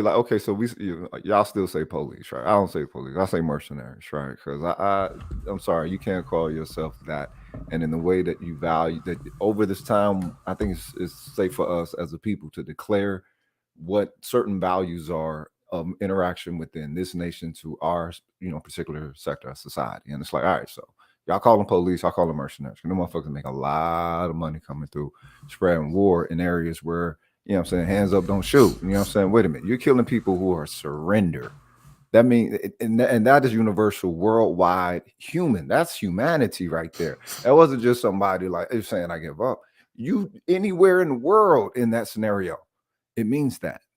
And people were able to look over that and send it into some form of hyper objectification of a people's framework of a social identity. Like we had blackness up until the point to where I think BLM started doing that shit, right? Because the activists who were still about those values of connecting to the community, for the sake of the people and just for, doing some service for your folk. They were still there, efforting to engage the people, but the people didn't want that particular solution. But soon as the system grabbed a hold of that framework that is blackness or black identity, which is just a fucking social placement, which I think we really should project into being something more of an identity of worth if the entirety of the world can partake of certain elements of our culture and expression and believe that they're expressing in their highest motherfucking level. It's like, all right, well, what is the value of black people? What is the value of black history? What is the value of the entire, and let's say it's just black shit. Let's say it start off from nigga. I'm talking about from slavery. What's the point? What is the value that we possess of ourselves from slavery on up until now based off of our measurement? And it's like, that's the most important part.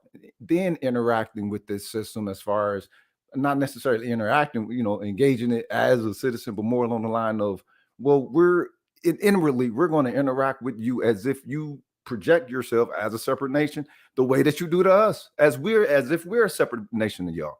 So the thing is, that's the game. Black people is not trying to understand the game. They don't want to understand the framework. They don't want to understand the system and think that, oh, well, no, this is there are some things that you can bend with this. No, it has to be grouping. So you are dealing with one group versus another group, no matter what. And we're talking the United States, as Gigi put it. You had all those other nations that came together to try to see if they can get dominion over America. And you niggas think that y'all are participating in America, not understanding that it is the motherfucking pamphlet that they sell all these foreign fucks who ain't over here. and they selling them the what? American dream. It's a motherfucking scam. It's a motherfucking scheme. All right.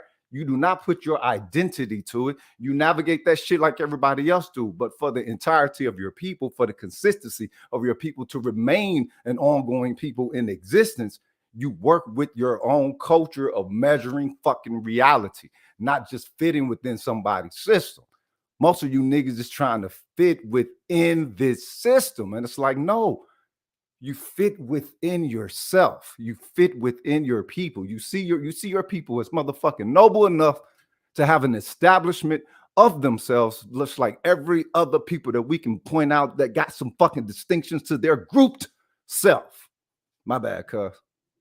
Hey, Mr. Sarcasm, man, come on up here, bro. If you feel like I'm not like taking heed to your point, it is what it is. You know what I'm saying? Like I done already been over this shit 1,000 times, bro. You like a Johnny come lately to my show. You probably never even heard me on the stream before. You know what I'm saying? So at the end of the day, you know, either step up, man. You got the link. What's the problem? What's the problem? He's worried about whether or not like a white rapper's ever been shot. You know what I'm saying? Like white people don't ever get killed by black people, but black people kill each other, you know, in a more pronounced fashion. That's his point. We already know this shit. Look, I started off with the context behind it. Why would I already talked about the factors that lead and contribute into why we think the way that we think. The cognitive process. Already been there. But why do we constantly have to go back over the same fucking points we've been over before? I'm saying this, especially the niggas like that who say we scared of white people when you done licked the shot of the cracker, nigga. Right. You probably ain't never smacked the shit out of one of these bitch-made motherfuckers. Never had a fight with one. You ain't never even smacked the shit. You ain't never put fire into one of their ass. But they'll tell you a bitch-ass nigga, you scared of them. Right. These would be the same. Straight up, dog. I mean, they ain't never even blown on a motherfucking white dude. Bro, if you did it, they call you crazy. They'll say, oh, this nigga, he done did something to the whitey. You know what I'm saying? I just told the motherfucker, like, look, a white boy called us a nigga in high school. We put that boy in, we had to go to the emergency room. Hadouken! Fire. He had no business saying what he said. Because we ain't walking around calling them crackers and, you know, shit like that. He said some shit out his mouth and shouldn't have been said. Hey, G. So you know what ended up happening is? Look, man, I'm the type of guy, man. Look, I tell the police, fuck you. Thank you. I have. Thank you. I've done it. I've done it. NYPD. And so, like, and then, like, how many white rappers actually are there, dog? Eminem? Why would I fuck with Eminem? Yeah, that don't even make sense. Don't even fucking make sense. They just want participation. Hey, G, let me say this, man. Like, why would I attack? Hold the style anyway. Okay, look, it'll be different if the motherfucking white boy was like a fucking, a fucking KKK rapper. Let's get his ass. Let's go get him. If this nigga got a swastika rapping, let's go holler at him. I've heard some KKK rappers that can spit. But let's go get him.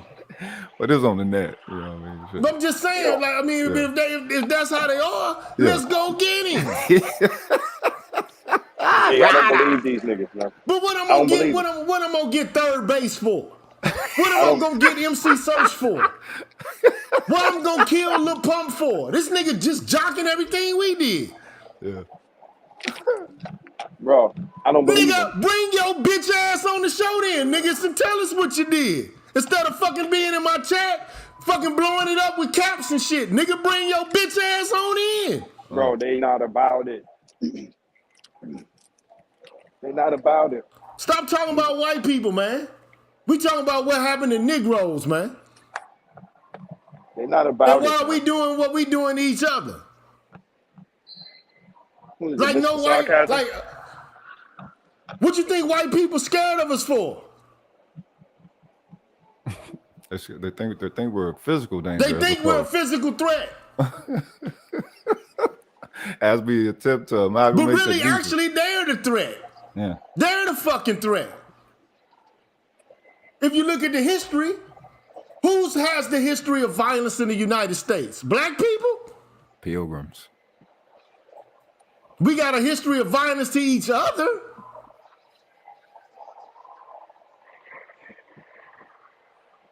That's just like, how the fuck we get to talking about white people from this, man? Takeoff got shot, now we supposed to go start shooting white rappers and shit. Right. What the fuck, man? What that's going to do? How many? Now I'm supposed to go kill MC Search or some shit. Now I'm supposed, what's the name of the little white dude, man, who fucked around with the 3-6 Mafia shit? Oh shit! I forgot about that. We supposed to go kill. We supposed to kill him now. You supposed to go get the motherfucker Wu-Tang. What his name is? What's his name? The one that sound like Ghostface, the chef. Oh, I forgot his name. I know you're talking about. Bronson. Lil White. There you Lil White. That's Lil White. Lil White. Action. We supposed to go find Lil White now. I forgot about Lil White. But think about it. This is what I want you to think, right? We worried about rappers. Why would you be worried about rappers when you got motherfuckers in all forms of you got governmental officials and corporations and shit. Like, what do black people as a net have to gain from fucking killing white rappers, dude? What net gain would that be? And then these white rappers, they already know they in a black sport. They ain't even they trying to be cool with niggas.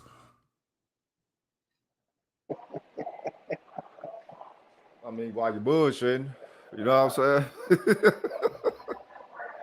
Yo, G. Man, I'm done, bro. Look, I haven't been on this motherfucker. I meant to do this shit for 20 minutes, bro. G. I'm gonna fall back. I swear to God, man. Go ahead, bro. I don't believe these dudes. Let me tell you, man. Every time, you know, we hear these dudes talk about, yo, man, y'all fighting black women. You need to fight white supremacy. You need to do this. You need to do that. Yo, the minute somebody go out there and do it, it'd be like, whoa, why he do that?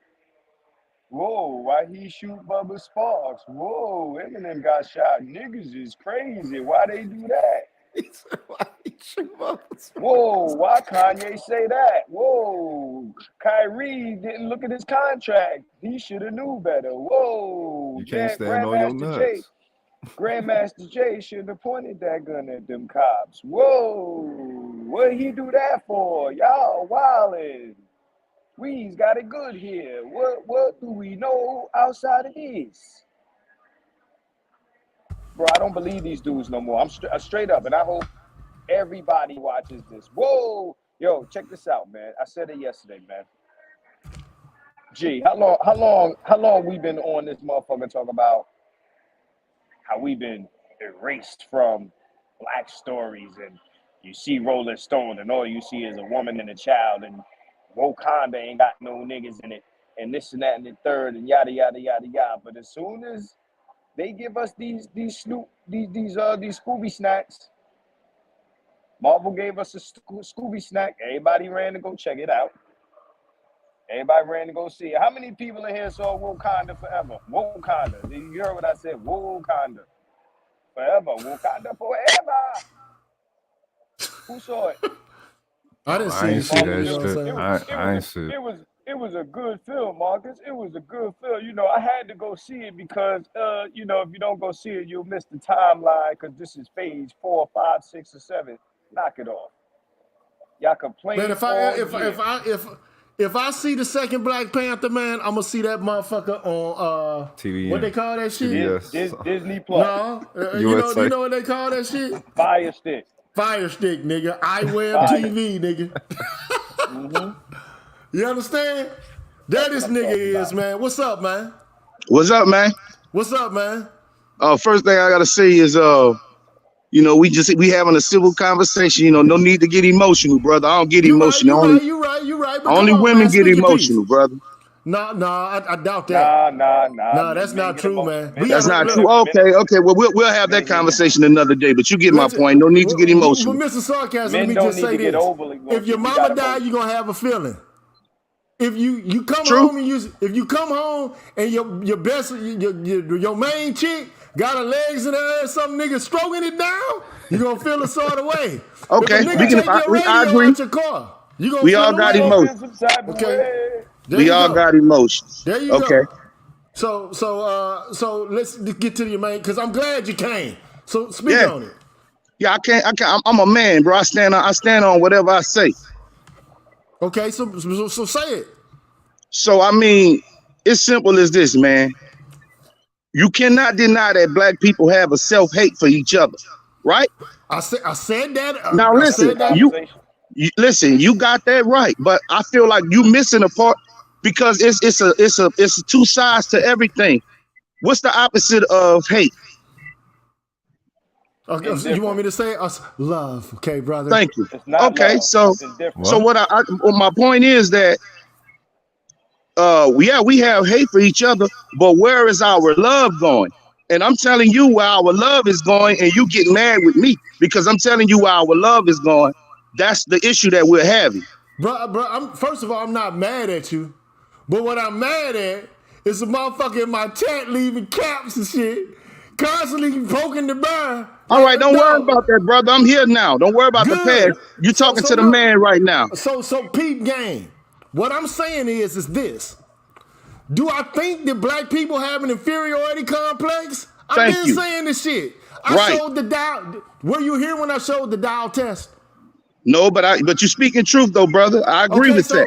So I've been demonstrating. If anybody's, this your first time here on my show? Yes, sir. Have you ever heard me before? No, this is my first time. So you stumbled across it by chance, just happenstance? Yeah, just surfing through the YouTube. Okay, but I heard your voice, brother, and I felt your frustration. That's what made me start listening to you. For sure. So, okay, so this is how my thoughts are. Like, I've been doing race. I do the philosophy of race. Okay. I got a doctoral degree in studying race and critical race theory. I done been studying John Henry Clark before that. Theophilo Benga, Ivan Van Sertima, Jacob Carruthers, yes, sir. Ben Yakinen. Like, I mean, how far you want to go? You want to go to Malefe, Kete, Asante? You're well-read. You're a well-read brother. Well-read brother. Great. So I get, or we can go to, the Iceman, you know what I'm saying? With, Neely Fuller and Francis Cress Welsing. Like, I get where we at mentally. Right. Okay? And I understand that we have an affinity for whiteness, especially as you read Frantz Fanon before? Excuse me? Frantz Fanon? You ever heard of him and read him? No, I'm not well read as you, brother, I admit. Okay, so, bro, if you go look at my prior videos. That's all I talk about, right? I done did shows about this, entire, 4 or 5 hour shows pertaining to issues related to race, mental backwardness of black folks, our sense of inferiority. There you go. But see what you said. Okay. However, as it pertains to this situation right here, what I tried to do is I tried to demonstrate. First of all, I say, look, what's the real reason Takeoff got shot? I said we have a problem with homicide in the black community in general. Facts. Number one killer of black men between the ages of 15, or black males, if you want to say the 15-year-olds or boys. Facts. Black males of 15 to 34 is homicide. Facts. Okay? Secondly, I said we have a culture where we don't know how to resolve conflict. Facts. Without resorting to murder and death as the first reaction. Mm-hmm. We need to learn the art of conflict resolution. Okay, but now listen, let me jump in now. This is the perfect time to make my point. Yeah, well, we quick to jump on each other, but my point is we ain't quick to jump on the white folks. Now you can get mad with me all you want to, brother, but you know it's true. Well, all depend on which guy it is, though. What would jumping on them do? I'm talking about as a whole, and see, listen, I'm glad I'm bringing up this point because this is the point that black folks been running from 400 years. That's why you got so emotional when I said it. Black folks been running from the fact that they scared of white folks for 400 years. You niggas can get mad all you want to. Prove me wrong. Prove me wrong. Go touch a cracker. Go touch a white man. You ain't gonna do it. Wait a minute. I'm on the streets. I done challenged niggas. I'm on the street with this. I done challenged niggas to go at the white man, and they all of them take off running. All of them take off running. So I have been in the trenches amongst gangsters and killers. Wait, sarcasm. I've been in the trenches from Chicago to New Orleans to Houston. I'm in Houston right now. It sounds like you got a New Orleans. It sounds like you from New Orleans. Yeah, I'm from New Orleans. But since Katrina, I can hear it in your voice. Listen, brother. Look, daddy. Hey, peep me out, Woody. You heard me? Hey, but look, I'm from New Orleans. Hey, say it, bro. Hey, look, nephew. I done been there, done that. Yeah, my nigga, baby. my name, You heard my me, jelly preserve. And you know I know niggas if I'm saying I'm talking like that. Say that. Yeah. So look, do I think niggas is afraid of white people? Of course. There we go. Now we getting to the truth, okay, brother. But now we getting to the truth. But also, I do understand this. I do understand this as well. Black men are outnumbered by white motherfuckers in this country. I agree. But now hold on, listen, brother. Wait a minute, listen, brother, before you make that point. Listen. The point here, the main thing was for you to admit the truth. It's my show, right? You gotta let me talk on my goddamn All right, show, right? brother. Go ahead, brother. All right, go ahead, man. All right, so look, I do understand that niggas are, to some degree, risk aversive when it comes to pushing back against white boys. I get it. Right. All right? I understand the argument. But the problem a lot of Negroes like me are having is when you finally do see some Negroes bucking up against these white boys, what's the first thing the masses of Negroes do? All bad. They start to saying shit like, Kanye shouldn't have said shit about them people. Who was he better not say nothing about masses. People? Right. Right. Or if Kyrie say something, why didn't Kyrie just apologize and start buck dancing and tap dancing? They did miss a game. I done been having these conversations, but my only problem is this though. And I said it. So I've studied the various instances in which black people actually have resisted with violence and so on and so forth. We can go back to, the slave rebellions, from the Amistad on forward. You know what I'm saying? Or we could talk about David Walker and his appeal and Nat Turner and all, yes, sir. See that name? Yanga, huh? That's my hero. I don't celebrate MLK Day or Malcolm X. Nat Turner is my hero. I had to jump in.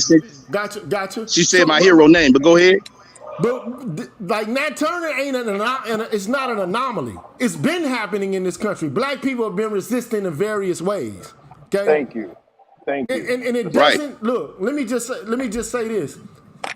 Also, resistance doesn't have to take up the form of direct violence. Right. It can. It doesn't have to be physical. That's your point.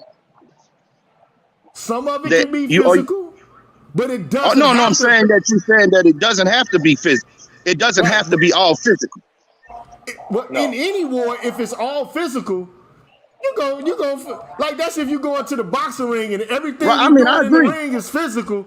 You gonna get knocked the fuck out. I agree because we are in a mental slavery right now, not a physical one. So I agree with you, brother. So that's why I say actually we're in both. Now that's facts. So I say you can't even begin to take up the sword and the buckler against a motherfucker if you don't even know you're your enemy. You can't even if you walking around tap dancing, and I got a graphic for it. I show it all the time. If you walking around doing shit like this, daffy dancing all fucking day for them white folks, and you always saying there's something wrong with us instead of the way we've been enculturated, and instead of understanding the systems, then I'm gonna have a problem with you. But you would know that if you was on my channel and you heard me speak for a prolonged period of time. But at the end of the day, I think that, you know, the only problem I got with the black radical type is fire the first shot, nigga. I might fire one with I your agree. ass. Right. And You know listen, what I'm saying? I Like, agree. hey, I don't I want agree. niggas. Don't But sit, listen, brother. Listen, you brother. know, well, wait a minute. I'm gonna let you talk soon as I get done with this. I Don't can't send tell me you what I off did. into. I can't tell you what I did over this. Yeah, don't do that. Yeah, don't do that. But don't send me on a Right. send off mission, and then I'm sitting there looking like a deer with my head with the headlights cut on, and you motherfucker got me on some old radical shit, and then I turn around, I'm the only motherfucker doing it. But I can tell you one thing, brother. This nigga you looking at right now is going. I'm ready to fire the first goddamn shot. Yeah, nigga. Well, hey, you know, we got to keep that quiet, bro. You don't disclose that shit on the internet, man. Well, guess what? I don't give a fuck. I told you how I felt, and I'm ready to die there, and I'm gonna stand on it. You heard what I said. I ain't gonna say it twice. Wait a minute, hold up, bro. The thing is, you thinking that the lethal route is the route that you gotta go. You gotta understand something. That wouldn't be the route that black people need to restore themselves, because black people ain't ready to rule nothing yet. Okay, so you're talking about doing shit to where you're granted rule like that. Motherfuckers ain't ready to be granted rule like that. They need to build from within. So we don't need to break these peckerwoods. We need to build ourselves. The thing is, the whole thing with white supremacy is that it's participated within. If black people don't participate within the shit, you know what I'm saying, and we participate in our own, I guess, form of elitism, you know, nobody want to use the word supremacy. And then, you know what I'm saying, we'll be able to move. But listen, brother, you talking to a soldier right now. Black people die for everything else. So you damn right I'm willing to die. We die for everything else. Well, okay, but remember what you're supposed to represent, soldier. Remember, wait a minute, bro. And then show some discretion. Discretion is a key. You know what I'm saying? Like discretion. Hey, look. Everybody ready to kill, nigga. What you talking about? That's first. Let me just say this here, man. Look. You ain't saying nothing slick to a can of oil, but at the same time, man, I do understand. Look, at the end of the day, man, you can either be rash or you can be courageous. Okay? Courage doesn't require you to fucking run out into a field. Like, you ever seen the movies where you got one motherfucker decide they gonna take on the whole goddamn army? They run out on the battlefield, and the next thing you know, they get riddled with bullets and shit like they on that movie. What's the name of the silly ass movie with the black dude that played the white dude that played the black dude? Tropic Thunder or some shit. Your ass just running out in the middle of the field. Like you about to kill 100 motherfuckers at one time. You gotta be smart. Yeah. Definitely. You gotta be tactical. You have to be tactical. Yes, sir. Yes, sir. And even if you're working with vitriol, you gotta be able to check it.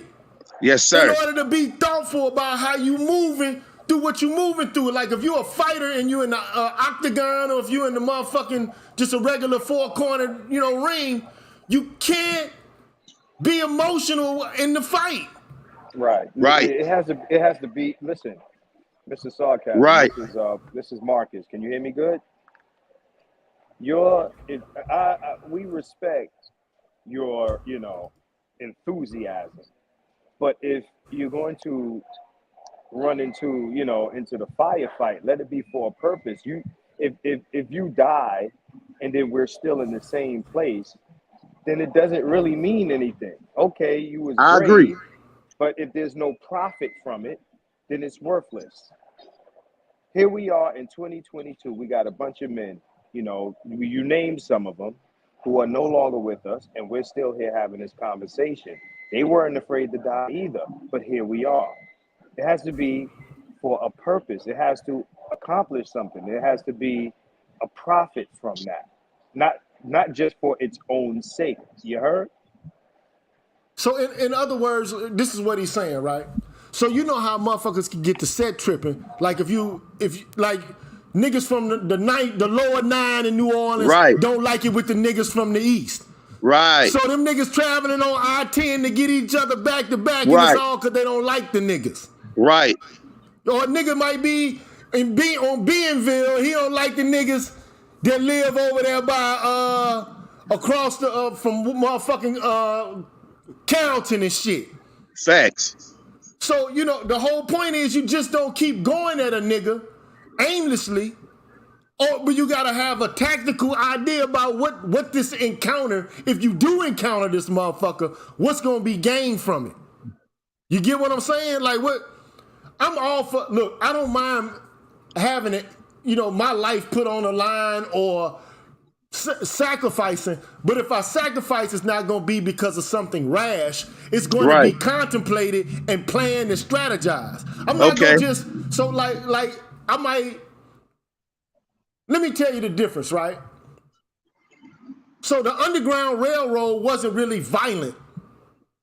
Like, say, for example, what Nat Turner might have been planning or what he was involved in. But niggas still got free though, right?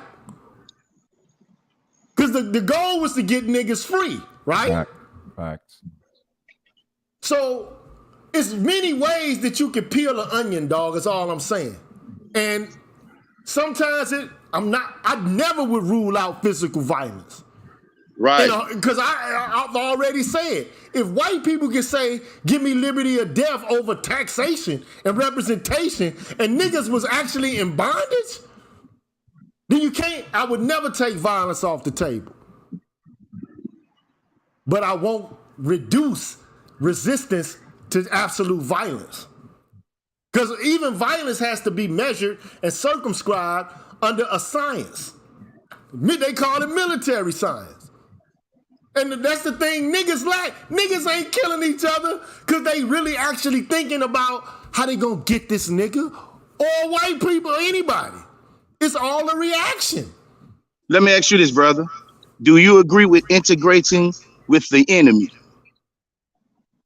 All depend on like what level. Like, you know what I'm saying? Like, I don't necessarily think that integration in and of itself was a good thing, but I've done shows about this. We agree on something. Good. Yeah, I basically say, hey, look, we had a dual economy, we had a parallel society. Right. But simultaneously, though, I think, though, it's something fucked up about you telling me I can't be where you at. I can't sit where you sitting. Right. I can't speak to you. I got to bow down to you. Or I got to go in the back of the house while you go in the front. Right. That's a problem. Definitely. So they tried to address that problem. Okay? Now, what they didn't ask for was for a motherfucker to say, hey, this is the end of the battle because we solved this kind of problem. But black people, like, they think that they reached the mountaintop through the integration process. But I already spoke about, you got to go back and watch my content, man. You understand what I'm saying? So you'll get a better snapshot of how I think, because I think you assume some things about me. No, I'm listening, brother. Right. But I'm not assuming anything. I'm listening to you right now, right here, brother. Right. So, but at the end of the day, all I'm trying to articulate to you is, you know, we not scared. And I done put hands on white boys. Like, if you know anything about me, that's what I'm talking about. I done spit in a white boy's face and take his clothes, take his shoes, his bomber jacket, the whole nine. All right. It's fucked up, but I have done it. No, it ain't messed up to me. You was doing a righteous act. What you mean? All right. Well, okay. Check it out. I don't know what he meant, but like, all I know is, man. I mean, anytime you attack your enemy is a righteous act in my eyesight. But go ahead. I get it. But see, the motherfucker put his name, he put us in nigga status by saying niggas to us at the wrong place and the wrong time. You don't speak to us. You don't speak to us like that, dog. No doubt, bro. And we went to an all-white high school, but we ran the motherfucker. It just is what it is. You know what I'm saying? Mm-hmm. Now, we didn't want no problems, but if you want some problems, we gonna put you in a hospital. Y'all boys stood up for yourselves. Of course.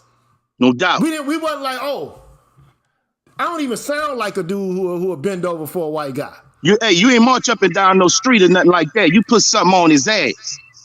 Oh, dog, no, we didn't march. It wasn't no marching. I'm from Ferguson, dog. Even the niggas in Ferguson didn't go up and down the street. Yeah. I'm from St. Louis. Yeah. I'm from North Side St. Louis, but I lived most of my life back and forth between Chicago and New Orleans. Mm-hmm. You know, I stayed on Duplessis Street in New Orleans. Right. Right next to the motherfucking Popeyes over there. Okay. You understand what I'm saying? I done stayed on Canal Street. I went to Xavier University. I graduated from Xavier University. You understand what I'm saying? Yeah, man. Yeah, Xavier Bag University, man. Yeah. Yeah. Yeah. So you know, like but I'm hood though. Like I'm a nigga. You know what I'm saying? Like my peoples is Negroes. You understand what I'm saying? So not to say that in a bad way. It ain't like I'm, you know, like a coon or nothing like that. But we black folks, man. And my black folks, man, you know, like my parents and them never taught me to bow down. Right, that's my problem. Right there. We don't see bow now. down. The key words that you are saying is my problem. Bowing down, submissive, subservient, and whatever other subservient words you can think of. But look, but at the same time, I want to let this brother J Diesel Cowboy Traveler 79 say so. He ain't said shit. I know he eager to say something though. You know what I mean? J Diesel, man, talk to us, man. Fellas? What up, JB? I appreciate what you. Up? Peace, bro. How y'all brothers doing? Love y'all guys. Appreciate All right, it. man. Love you too, brother. Peace. Appreciate it. Hey, I'm a truck driver, and my daddy taught me how to speak up for myself for these bigots, and I will confront them face to face, and I have. I'll give you an example. I even come to the defense of somebody on the CB recently. The N word was used, and it pissed me off real bad. I'll tell you where I was at. I was headed to this fertilizer company. I was getting off the 55 bridge going into Memphis. That's southbound. And you take the President Island exit. I was pissed. I said, why don't you go back to the Caucasus Mountains and leave the rest of us alone, quit oppressing the rest of the human race? That's one example. Right. Another example, some years ago, I was riding with a friend of mine. He helped me get my CL, and he's dead and gone. And he took the jab. And he never was really a sickly person. He took that and he had a stroke and he's gone. But, wow. Yep. So don't y'all take it if you didn't already take it. Don't take it. Never. I was getting on it. We was getting on the interstate one night, and I was riding with him in the truck, and the white and black guy was talking back and forth on the radio to each other. You know, with that racial tone. And my daddy let me in on something. See, these Germans engineered all this stuff that could take out the human race. I don't know how many times over. And I told that white man, I said, "You think you're superior to the rest of the population when you got all this stuff that can take us all out? Y'all the one created this mess." Was he German? Ain't no spirit. There's a white guy. Man, look, I done talked to white peoples in universities. I done talked to white peoples in correctional facilities. I done been in correctional facilities, you know what I'm saying, as a convict. All kind of shit. Look, at the end of the day, this is what I tell people. I speak the truth, regardless as to where I'm at and who I'm talking to. I don't care if they another PhD or if, you know, like it's a politician or if it's a priest. I tell them, I say, hey, look here, bro. White people have been responsible for a lot of devilment in the world. You are the authors of identity politics related to race. So if we have an idea about being indignant about what you've done, then, you know, that's not reverse racism. I call it righteous indignation. I call it justice. Facts. It ain't hatred towards you. Just because you are, it's hatred to what you're doing and the condition that you're putting us in. Now, at the end of the day, I already know, man, that, you know, it's a lot of black people, man, who have bought into the system. Even though they know that something's not right, it's just that fear that prevents them from being able to actually dig deep down and to assess it the way it actually is shaking and panning out. Look, that's why it's so important for me to talk about systemic racism as opposed to racism just based on personal or individual feelings. Right. See, right now, that's what we get caught up. We get caught up in the personal and you know, emotions and feelings and how that has to do with what racism actually is about. I told my listeners, man, like quite a bit of time ago, man. I say, hey, look here, bro. That's not what racism is, man. You know what I'm saying? Like, what racism is... It's prejudice. Nope. Well, no, it's not prejudice. Well, prejudice is its own thing. Everybody's prejudiced. Right. Okay? Everybody, to some degree, is prejudiced. Okay? Right. And I'm not here to... Prejudice is not what racism is. So here's my definition of racism, bro. And I'll say it, this is the last time I'm going to say it on this show. But racism is a system, okay? In which institutions are utilized to marginalize people, okay? It's not hate speech, although it can be. But it's almost always a form of institutionalized power. Facts. And when I say institutionalized, I'm not talking about somebody being, put in a psych ward and no shit like that. I'm saying it's an institution is a humanly created structure that has rules and norms and that basically circumscribes or constrains an individual's behavior. So an example of an institution is a bank, a school, a local or a state government, a judiciary, a law enforcement agency. When those institutions are racist, they have the ability to develop laws or policies that can have an adverse effect on people whom they consider to be racialized. Now, you got black people who are ignorant, who basically are saying that reverse racism is a real thing. Right. Or they're having a radical political response or an aversion to these systems and the people who formulate them, like that's unjust in and of itself. That's not injustice, man. That's what Malcolm X would say, the hate, or even MLK would say, is the hate that hate made. How the fuck you gonna hate me? And then I'm like, well, fuck what you talking about. If it's fuck me, it's fuck you. Facts. I don't get what people don't get about that. Straight up, man. See what you just said right there? That's the spirit I got. If it's fuck me, it's fuck you, and that's how I feel about crackers. So, I mean, and look, so let me say what's racist, okay? But what Kanye West saying some shit about Jewish people ain't racist to me. Kyrie Irving posting a tweet about Hebrews to Negroes is not racist to me. That's just me. It's not racist to me. Now, what is racist is the transatlantic slave trade. That's some racist shit.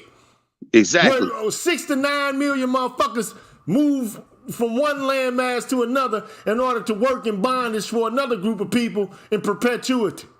That's racism to me. Now that's racist. Some of those.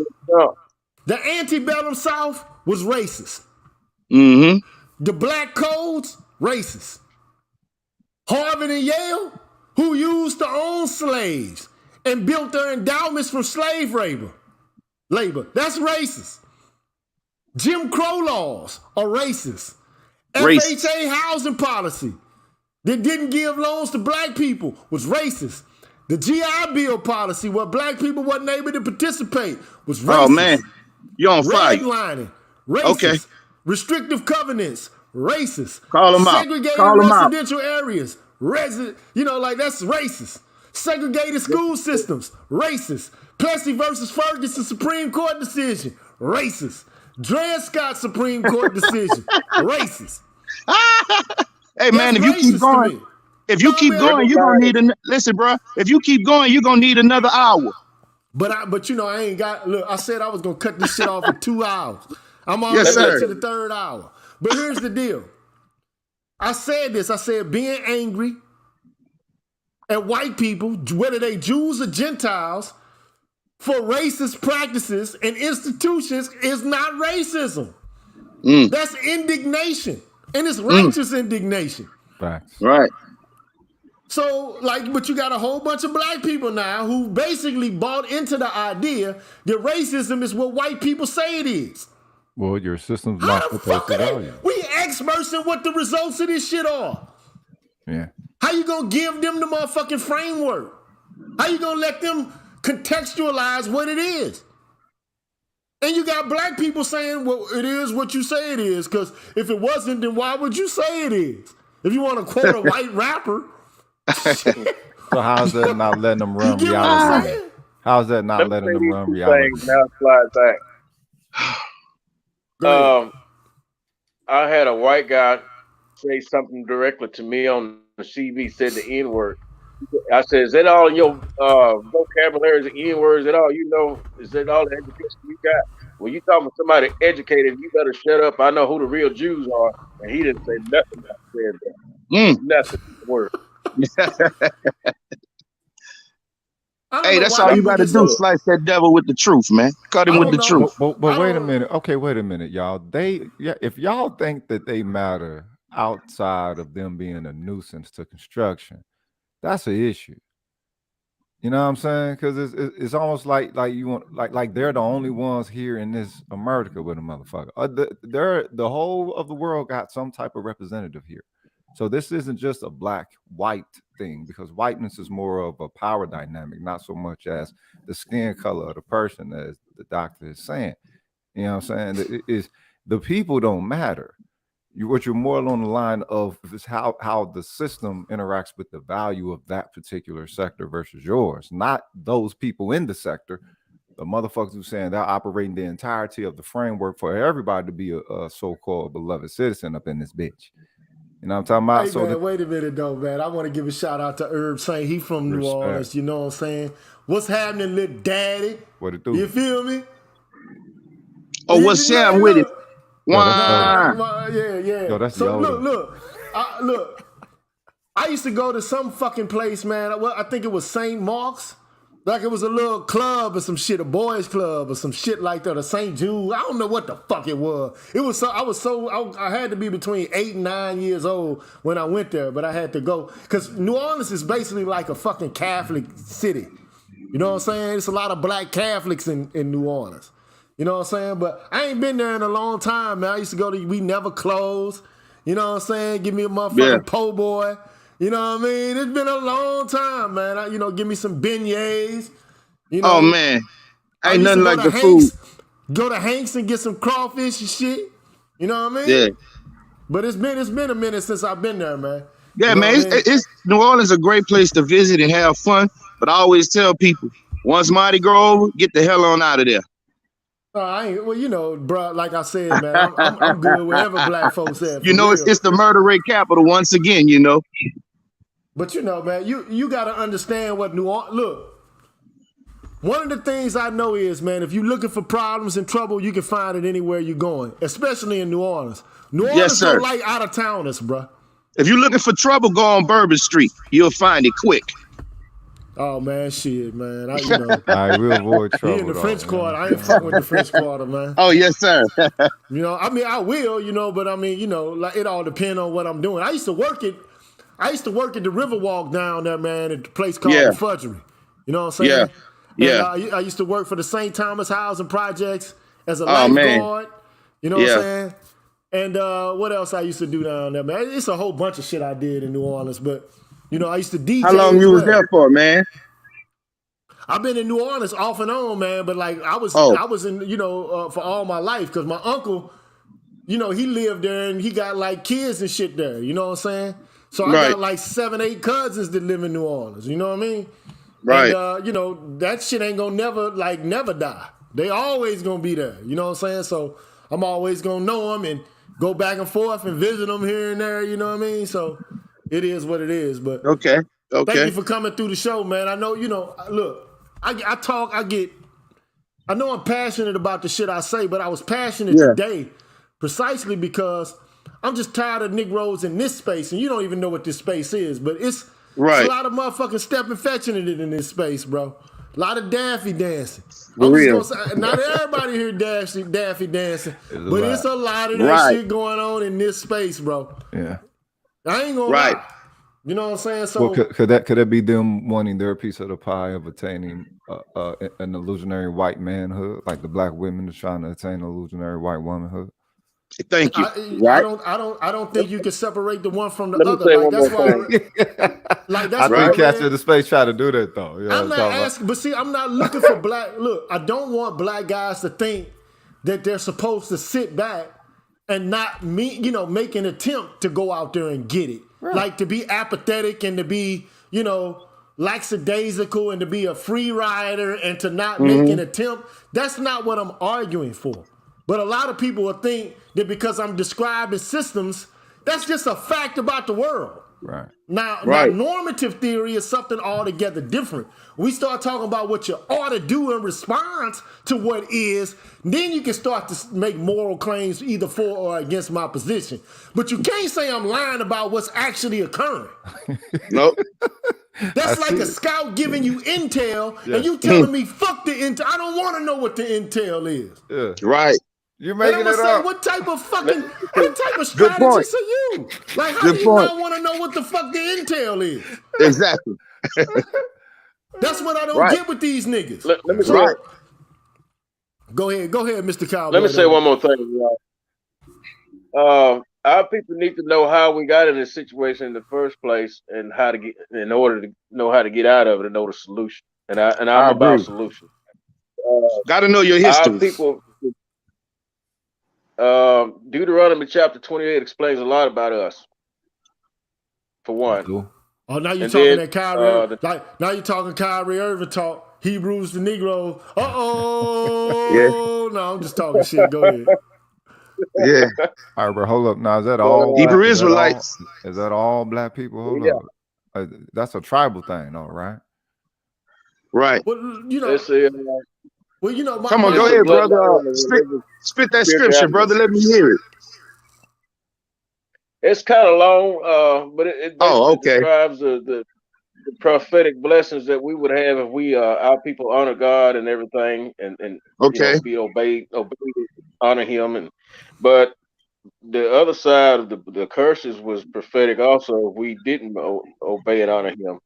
And, so let me break this down. Black people obey God through white folks. White folks are the mediator. Let me break this down for Emerald Edge because he just asked me a question and I want to answer it before I loses my awareness.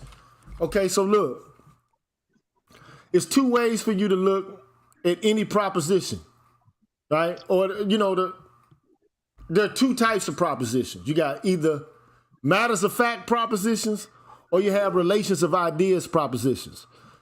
Now, if you got a matter of fact proposition on the table, either you got to experience it to determine whether it's true or false, or you got to go out there and get information and intelligence so you can determine whether or not the statement is true or false.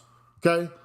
I just want to give him this before I forget it. So that's a matter of fact proposition. But then you have relations of ideas propositions, which are just ideas that all you have to do is understand what the idea is itself, and then you can make a determination relating one idea to the other if the proposition is true or not. Okay, so if I say a bachelor is an unmarried woman, you can say that's false. You don't need to go out and do no research or get no intel in order to determine that that's false. Because a bachelor is an unmarried male, not an unmarried woman.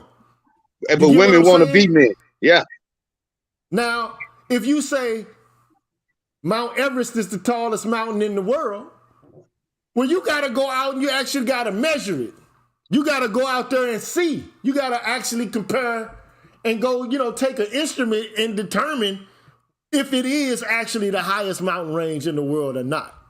Right. Or if I say Houston is the capital of Texas, you know what I'm saying? Or New Orleans is the capital of Louisiana. We know that both of those are false because it's not a matter of fact that New Orleans is the capital of Louisiana. It's Baton Rouge.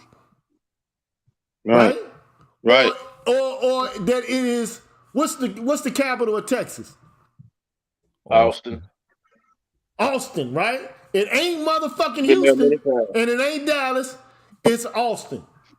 Okay? So you got matters of fact and relations of ideas propositions, but what people do is they'll make a matter of fact statement and then they'll use the kind of argumentation that's related to ideas in order to try to prove that they matter of fact proposition is true. That's not how you do. You can't do that. You cannot do that. You can't argue that, you know, like with your ideas and your ideology and to make it true just by means of arguments alone. Like that's that theoretical shit. But if was a fifth, we'd all be drunk. But it's some real shit happening on real time. Right. And we got to know what's happening in real time. Now we can do, you know, normative theory, you know, we can talk about what we ought to do, but why should we even develop a plan about what we ought to do if we don't know what the fuck actually is occurring? You got to have the facts on the ground. Like that. This is why Napoleon was such an effective militaristic strategist. He had intel about what was fucking going on the ground. Instead of just being one of them motherfuckers who only listened to the officers, he listened to his sergeants. You understand what I'm saying? Because the sergeants are closer to the battle than the officers are. Well, what if those who you're scouting for don't wish to do as much work as you present that they're going to have to do from how you see the situation that they sent you out to look at? Right. But you know, I did a show called Moses and Monotheism. And basically, man, look, let me just break this shit down. Even Jews who are intellectual have basically said that like the whole Jewish culture is probably derivative from Egyptian culture anyway, bro. Yeah, that makes sense. You ain't seen that show, bro? I haven't seen it, but the way they link together, I mean, you know. Sigmund Freud came out and said, look, I don't give a fuck about Jews, nationalism, and, you know, they're wanting to have a Zionist state. I don't really care. All I care about is the truth. So if y'all got a problem with the truth, fuck y'all. I'm just going to tell the truth how I see it. Moses. What does Moses mean? For Jews, it means he who was drawn out of the water. But if you look at Egyptian culture, you can see Moses is everywhere. Thutmoses, Amen Moses, Ram Moses. You know, there's Moses everywhere. So what like, and basically what it means is child. So they'll put a God in front. I'm the child of Amun, or I'm the child of, you know, Ramun or some shit like that, or I'm the child of, you know, the child of the Ankh or whatever. Right. You know what I'm saying? Okay. So that's what it means. It's got his name. What they say that the name more than likely it's more of a context was that of an Egyptian priest than it was of an original figure in history. Or if it was an original figure in history, he probably bore the name Moses, but a lot of people in Egyptian history had the name Moses. It was just a suffix. Like that's like Johnson or Jones today. Right. Or you know, like Williams or something like that. Blacksmith. Right. It's a common name. Yeah. Right? So Moses is not the whole name is not original. Right? Even in ancient times, it wasn't original, right? But that's Sigmund Freud, man. I don't know if you know who Sigmund Freud is. He was the person who created the whole concept of psychoanalysis, the idea of the unconscious mind, id, ego, superego, all that shit. But I'm not about to go into more of this. But hey, brother, can I drop a little bit of science, right quick before I leave, man? I enjoyed the show, but I got something. For sure. I just want to drop this since you talking about Egypt, right? Here's the thing. There's no way that you can read the story of Moses in the Holy Bible and not be able to compare it to our slavery here in America. There is a reason that the pyramid is on the back of the dollar with the all-seeing eye. Okay. The pyramid is not on anybody else's money. I looked up Egypt money to see if the pyramid was on their money. The pyramid is not even on their money. It's only on America's money. Right. Which we all know that pyramid and that all-seeing eye is a conspiracy theorist dream. It's so much we could go into with that, but that pyramid is on American dollar for a reason. It's saying that we're the new Egypt. We still have the children of God in bondage. Okay. So yes, sir. I really don't get into conspiracy theories, but I get it. Look. All I know is even if that's true or if it's not true, I still say we got a fucking we got an issue with these people, and we need to resist against these people. And I got an issue with their God. But here's my thing, right? Shit. Name for me one group of people besides black people who don't believe that they God's chosen people, bro. Man. Anywhere in the world. All right. Because if you go anywhere in the world, every myth, whether it be a cosmogonical myth or a cosmological myth, and I'm not going, cosmogony means how was the world created? How was it born? Everybody's going to put themselves in the center of the story. Yeah, that's what they do. If they Asian, they going to put themselves in the center of the story. If they African, they going to put themselves in the center of the story. Right. If they European, they going to put themselves we in the the center only of the people story. that worship another God, somebody else God. Come on now. We the only, Come on I'm now. not gonna say we're the only people, but we're one of the groups of people. We're one of the groups of people who don't worship their own God and have an understanding of their own cosmogony. Chinese man got Buddha. Islam man got Allah. The white man got the white Jesus, right? Okay. So niggas gotta have a God though. Wait, hold up, cuz. Wait a minute. No, I'm just saying that was a good point. Let me ask you something. Do niggas gotta have a God? Look how everybody who got one act when they come over here, cuz. You know what I'm saying? Them motherfuckers get right along with this devil program. Fuck them and they gods. True. But let me agree. But let me put it like this, okay? So look, the hell with that white Jesus. Fuck all them gods. Shit, none of them guys got no issue with this devil running shit over here. Right. But look. So look. All I can say is, man, you know, I'm not here to have a theological argument, but all I'm saying is that, you know, who ain't or don't perceive themselves as God's chosen people in their own unique little area. You know what I'm saying? Like, I mean, it just, even the African tribes, they got their own fucking little shit. You know, like voodoo in certain areas, or Igbo, right, or the Ifa. You know what I'm saying? In different areas. Like, it ain't like having your own gods and being God-chosen people is just unique to white people or Jews. But what is unique is for them motherfuckers to have everybody else convinced that they are the chosen people of God. Right. That's some unique shit. I wish I would. Like, if you don't follow them, there's something wrong with you. Like, you gonna be cursed. Man, fuck all that. Like, I already did the work on this. I'm like, man, if you really believe that, I'm not trying to knock anybody's theology, but I think that most of the stories that you get from the Bible and other religions elsewhere in the world, they're allegorical and metaphorical, and they're trying to represent a greater truth and a greater level of awareness and understanding. They might be trying to teach a moral lesson, or they might be trying to present or to outline a metaphysical understanding or something of that nature, and combine it with, you know, with ethics. But if you really believe, you know, it was a cat that walked on water, you know, like some supernatural shit, like if that's the only symbolism you get out of it, or like he was only able to multiply, you know, he was multiplying fishes, like a dude took one fish and turned them into 20 fish, like, okay, if you really believe that shit, go ahead with your badass, man. You know what I'm saying? Like, I mean, but I think there's some literal or some figurative interpretations of what you got there, and I think that people miss the deeper symbolism and the understanding because they caught up on the nursery rhyme, face value interpretation of what's actually going on there. You know what I'm saying? Like, it's a deeper truth. Well, I would rather you not believe in the God before you believe in the white Jesus. So, I mean, I guess I'm with you on that. I would rather you not believe in God at all before you believe in the white Jesus. Boy, I wrote a rhyme a long time ago. I used to be a rapper, you know what I'm saying? I wrote a rhyme a long time ago, but, you know, it was like, I say, what was it? I said, well, I'm trying to remember this shit. Spit that shit. I said, what the fuck? I said, 4 reasons, the cycles of reasons.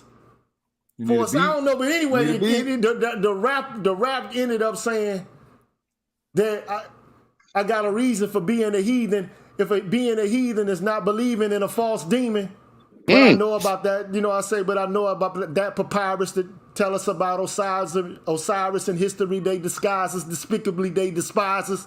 Colors once again, once will rule the world or some shit like that. That's Nostradamus. I can't remember the rap, but I know at the end I said, okay. I said something, I can't remember what it was, but it was like, it was talking about the 4 seasons. Yeah. Circles of reasons, giving birth to the 4 seasons.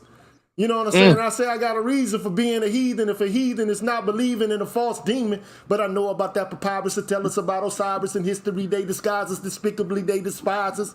You know, some shit like that. Yeah, but anyway, man. That sounds like some KRS-One to spit. Yeah. You know, I'm big on that. Yeah, I'm KRS-One down. No Rock doubt. him down. You know Yes, sir. You know, I love hip hop, Jesus is man. a black man. In Yes, Africa. sir.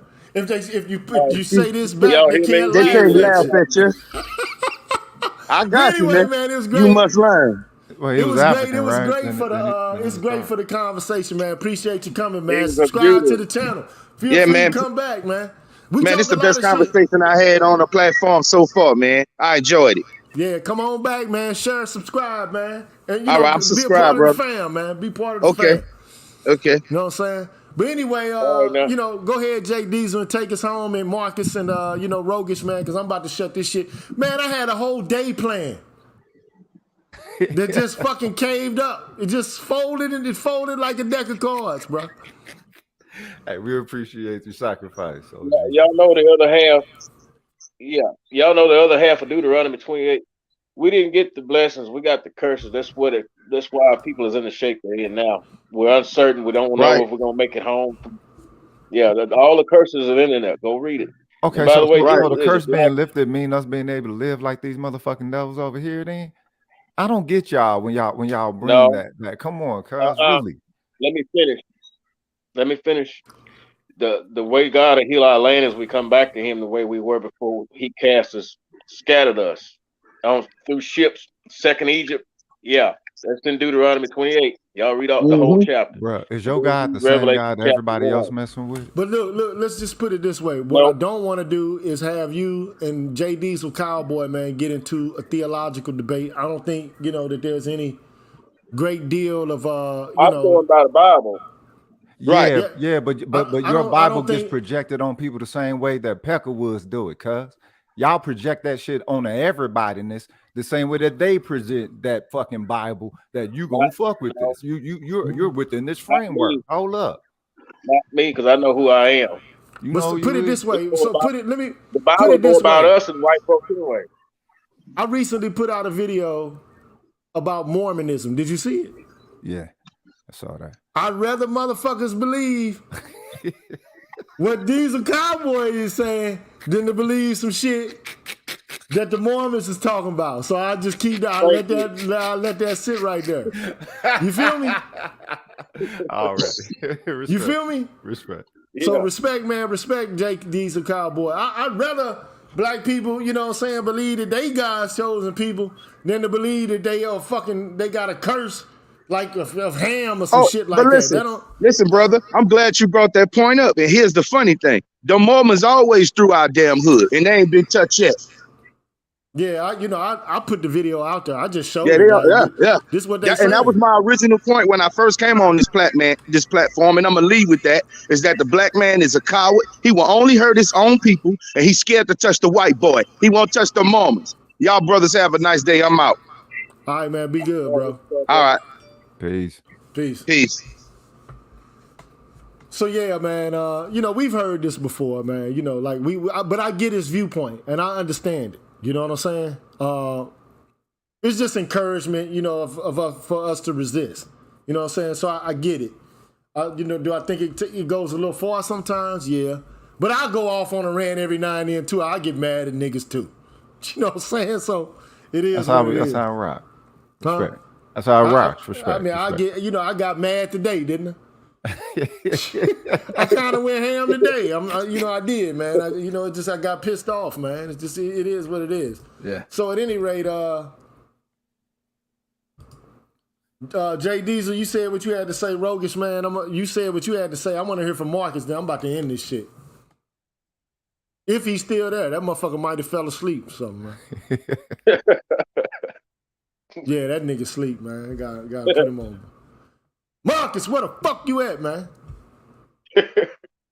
Oh, he gone, man. But anyway, man, we about to close this down, bro. You know what I'm saying? Shalom. So shalom to you, man. Be easy, be peaceful out there on that road, man. You know what I'm saying? Be safe out there, man. I know how sometimes that road can play tricks on you, man, and make you want to close them eyes, you know what I mean? But don't do it. Be safe out there, bro. I used to be like that. I drive local now, but thank you. And right back at you, man. For sure, man. Be good, my brother. This nigga still ain't. Is you there, man? No, he ain't there. Anyway, y'all be peaceful, man. At the end of the day, all I wanted to say was the real reason Takeoff got shot. More than likely, man, it was not a setup. I think that a lot of guys got, assembled in one place. And when black people get together, they start talking shit. They might have been drinking and smoking, so they was feeling kind of nice or whatever the case may be. But I don't think that anybody sets up a situation in which they're going to shoot someone in front of 40 or 50 people. I think it was a situation that kind of got out of hand. Do I think Lil Cam had some hate, and it was part of a setup? Well, not really. I mean, I think he didn't have a lot of respect for not Takeoff, but Quavo. I ain't even heard him say shit about Takeoff. But I think that what really did it was Migo Bands, man, having his hand on his pistola. And, you're around a bunch of dudes in the South or in Texas generally or specifically. Man, you can't do that, dog. If you got your hand on that pistola, you got to let that motherfucker go. You got to let them shots ring. If you ain't going to let them shots ring, don't put your hand on your pistola, bruh. It's just that simple. And if a whole bunch of guys from the street see you grabbing and reaching for a gun, man, I'm surprised they ain't shoot him quicker. And, it not Takeoff, but Migo Band. I'm surprised he ain't get shot soon as he start, engaging in that kind of behavior, because I know people had to see it. So it is what it is, man. I think the real reason Takeoff got shot was a whole bunch of factors, but we need to learn how to, resolve our conflicts, man, a little bit better than what we do, man. Going for the gun ain't the first thing we need to do, man, if we got a problem with each other. But anyway, man, I'll holler at y'all later, man. Peace.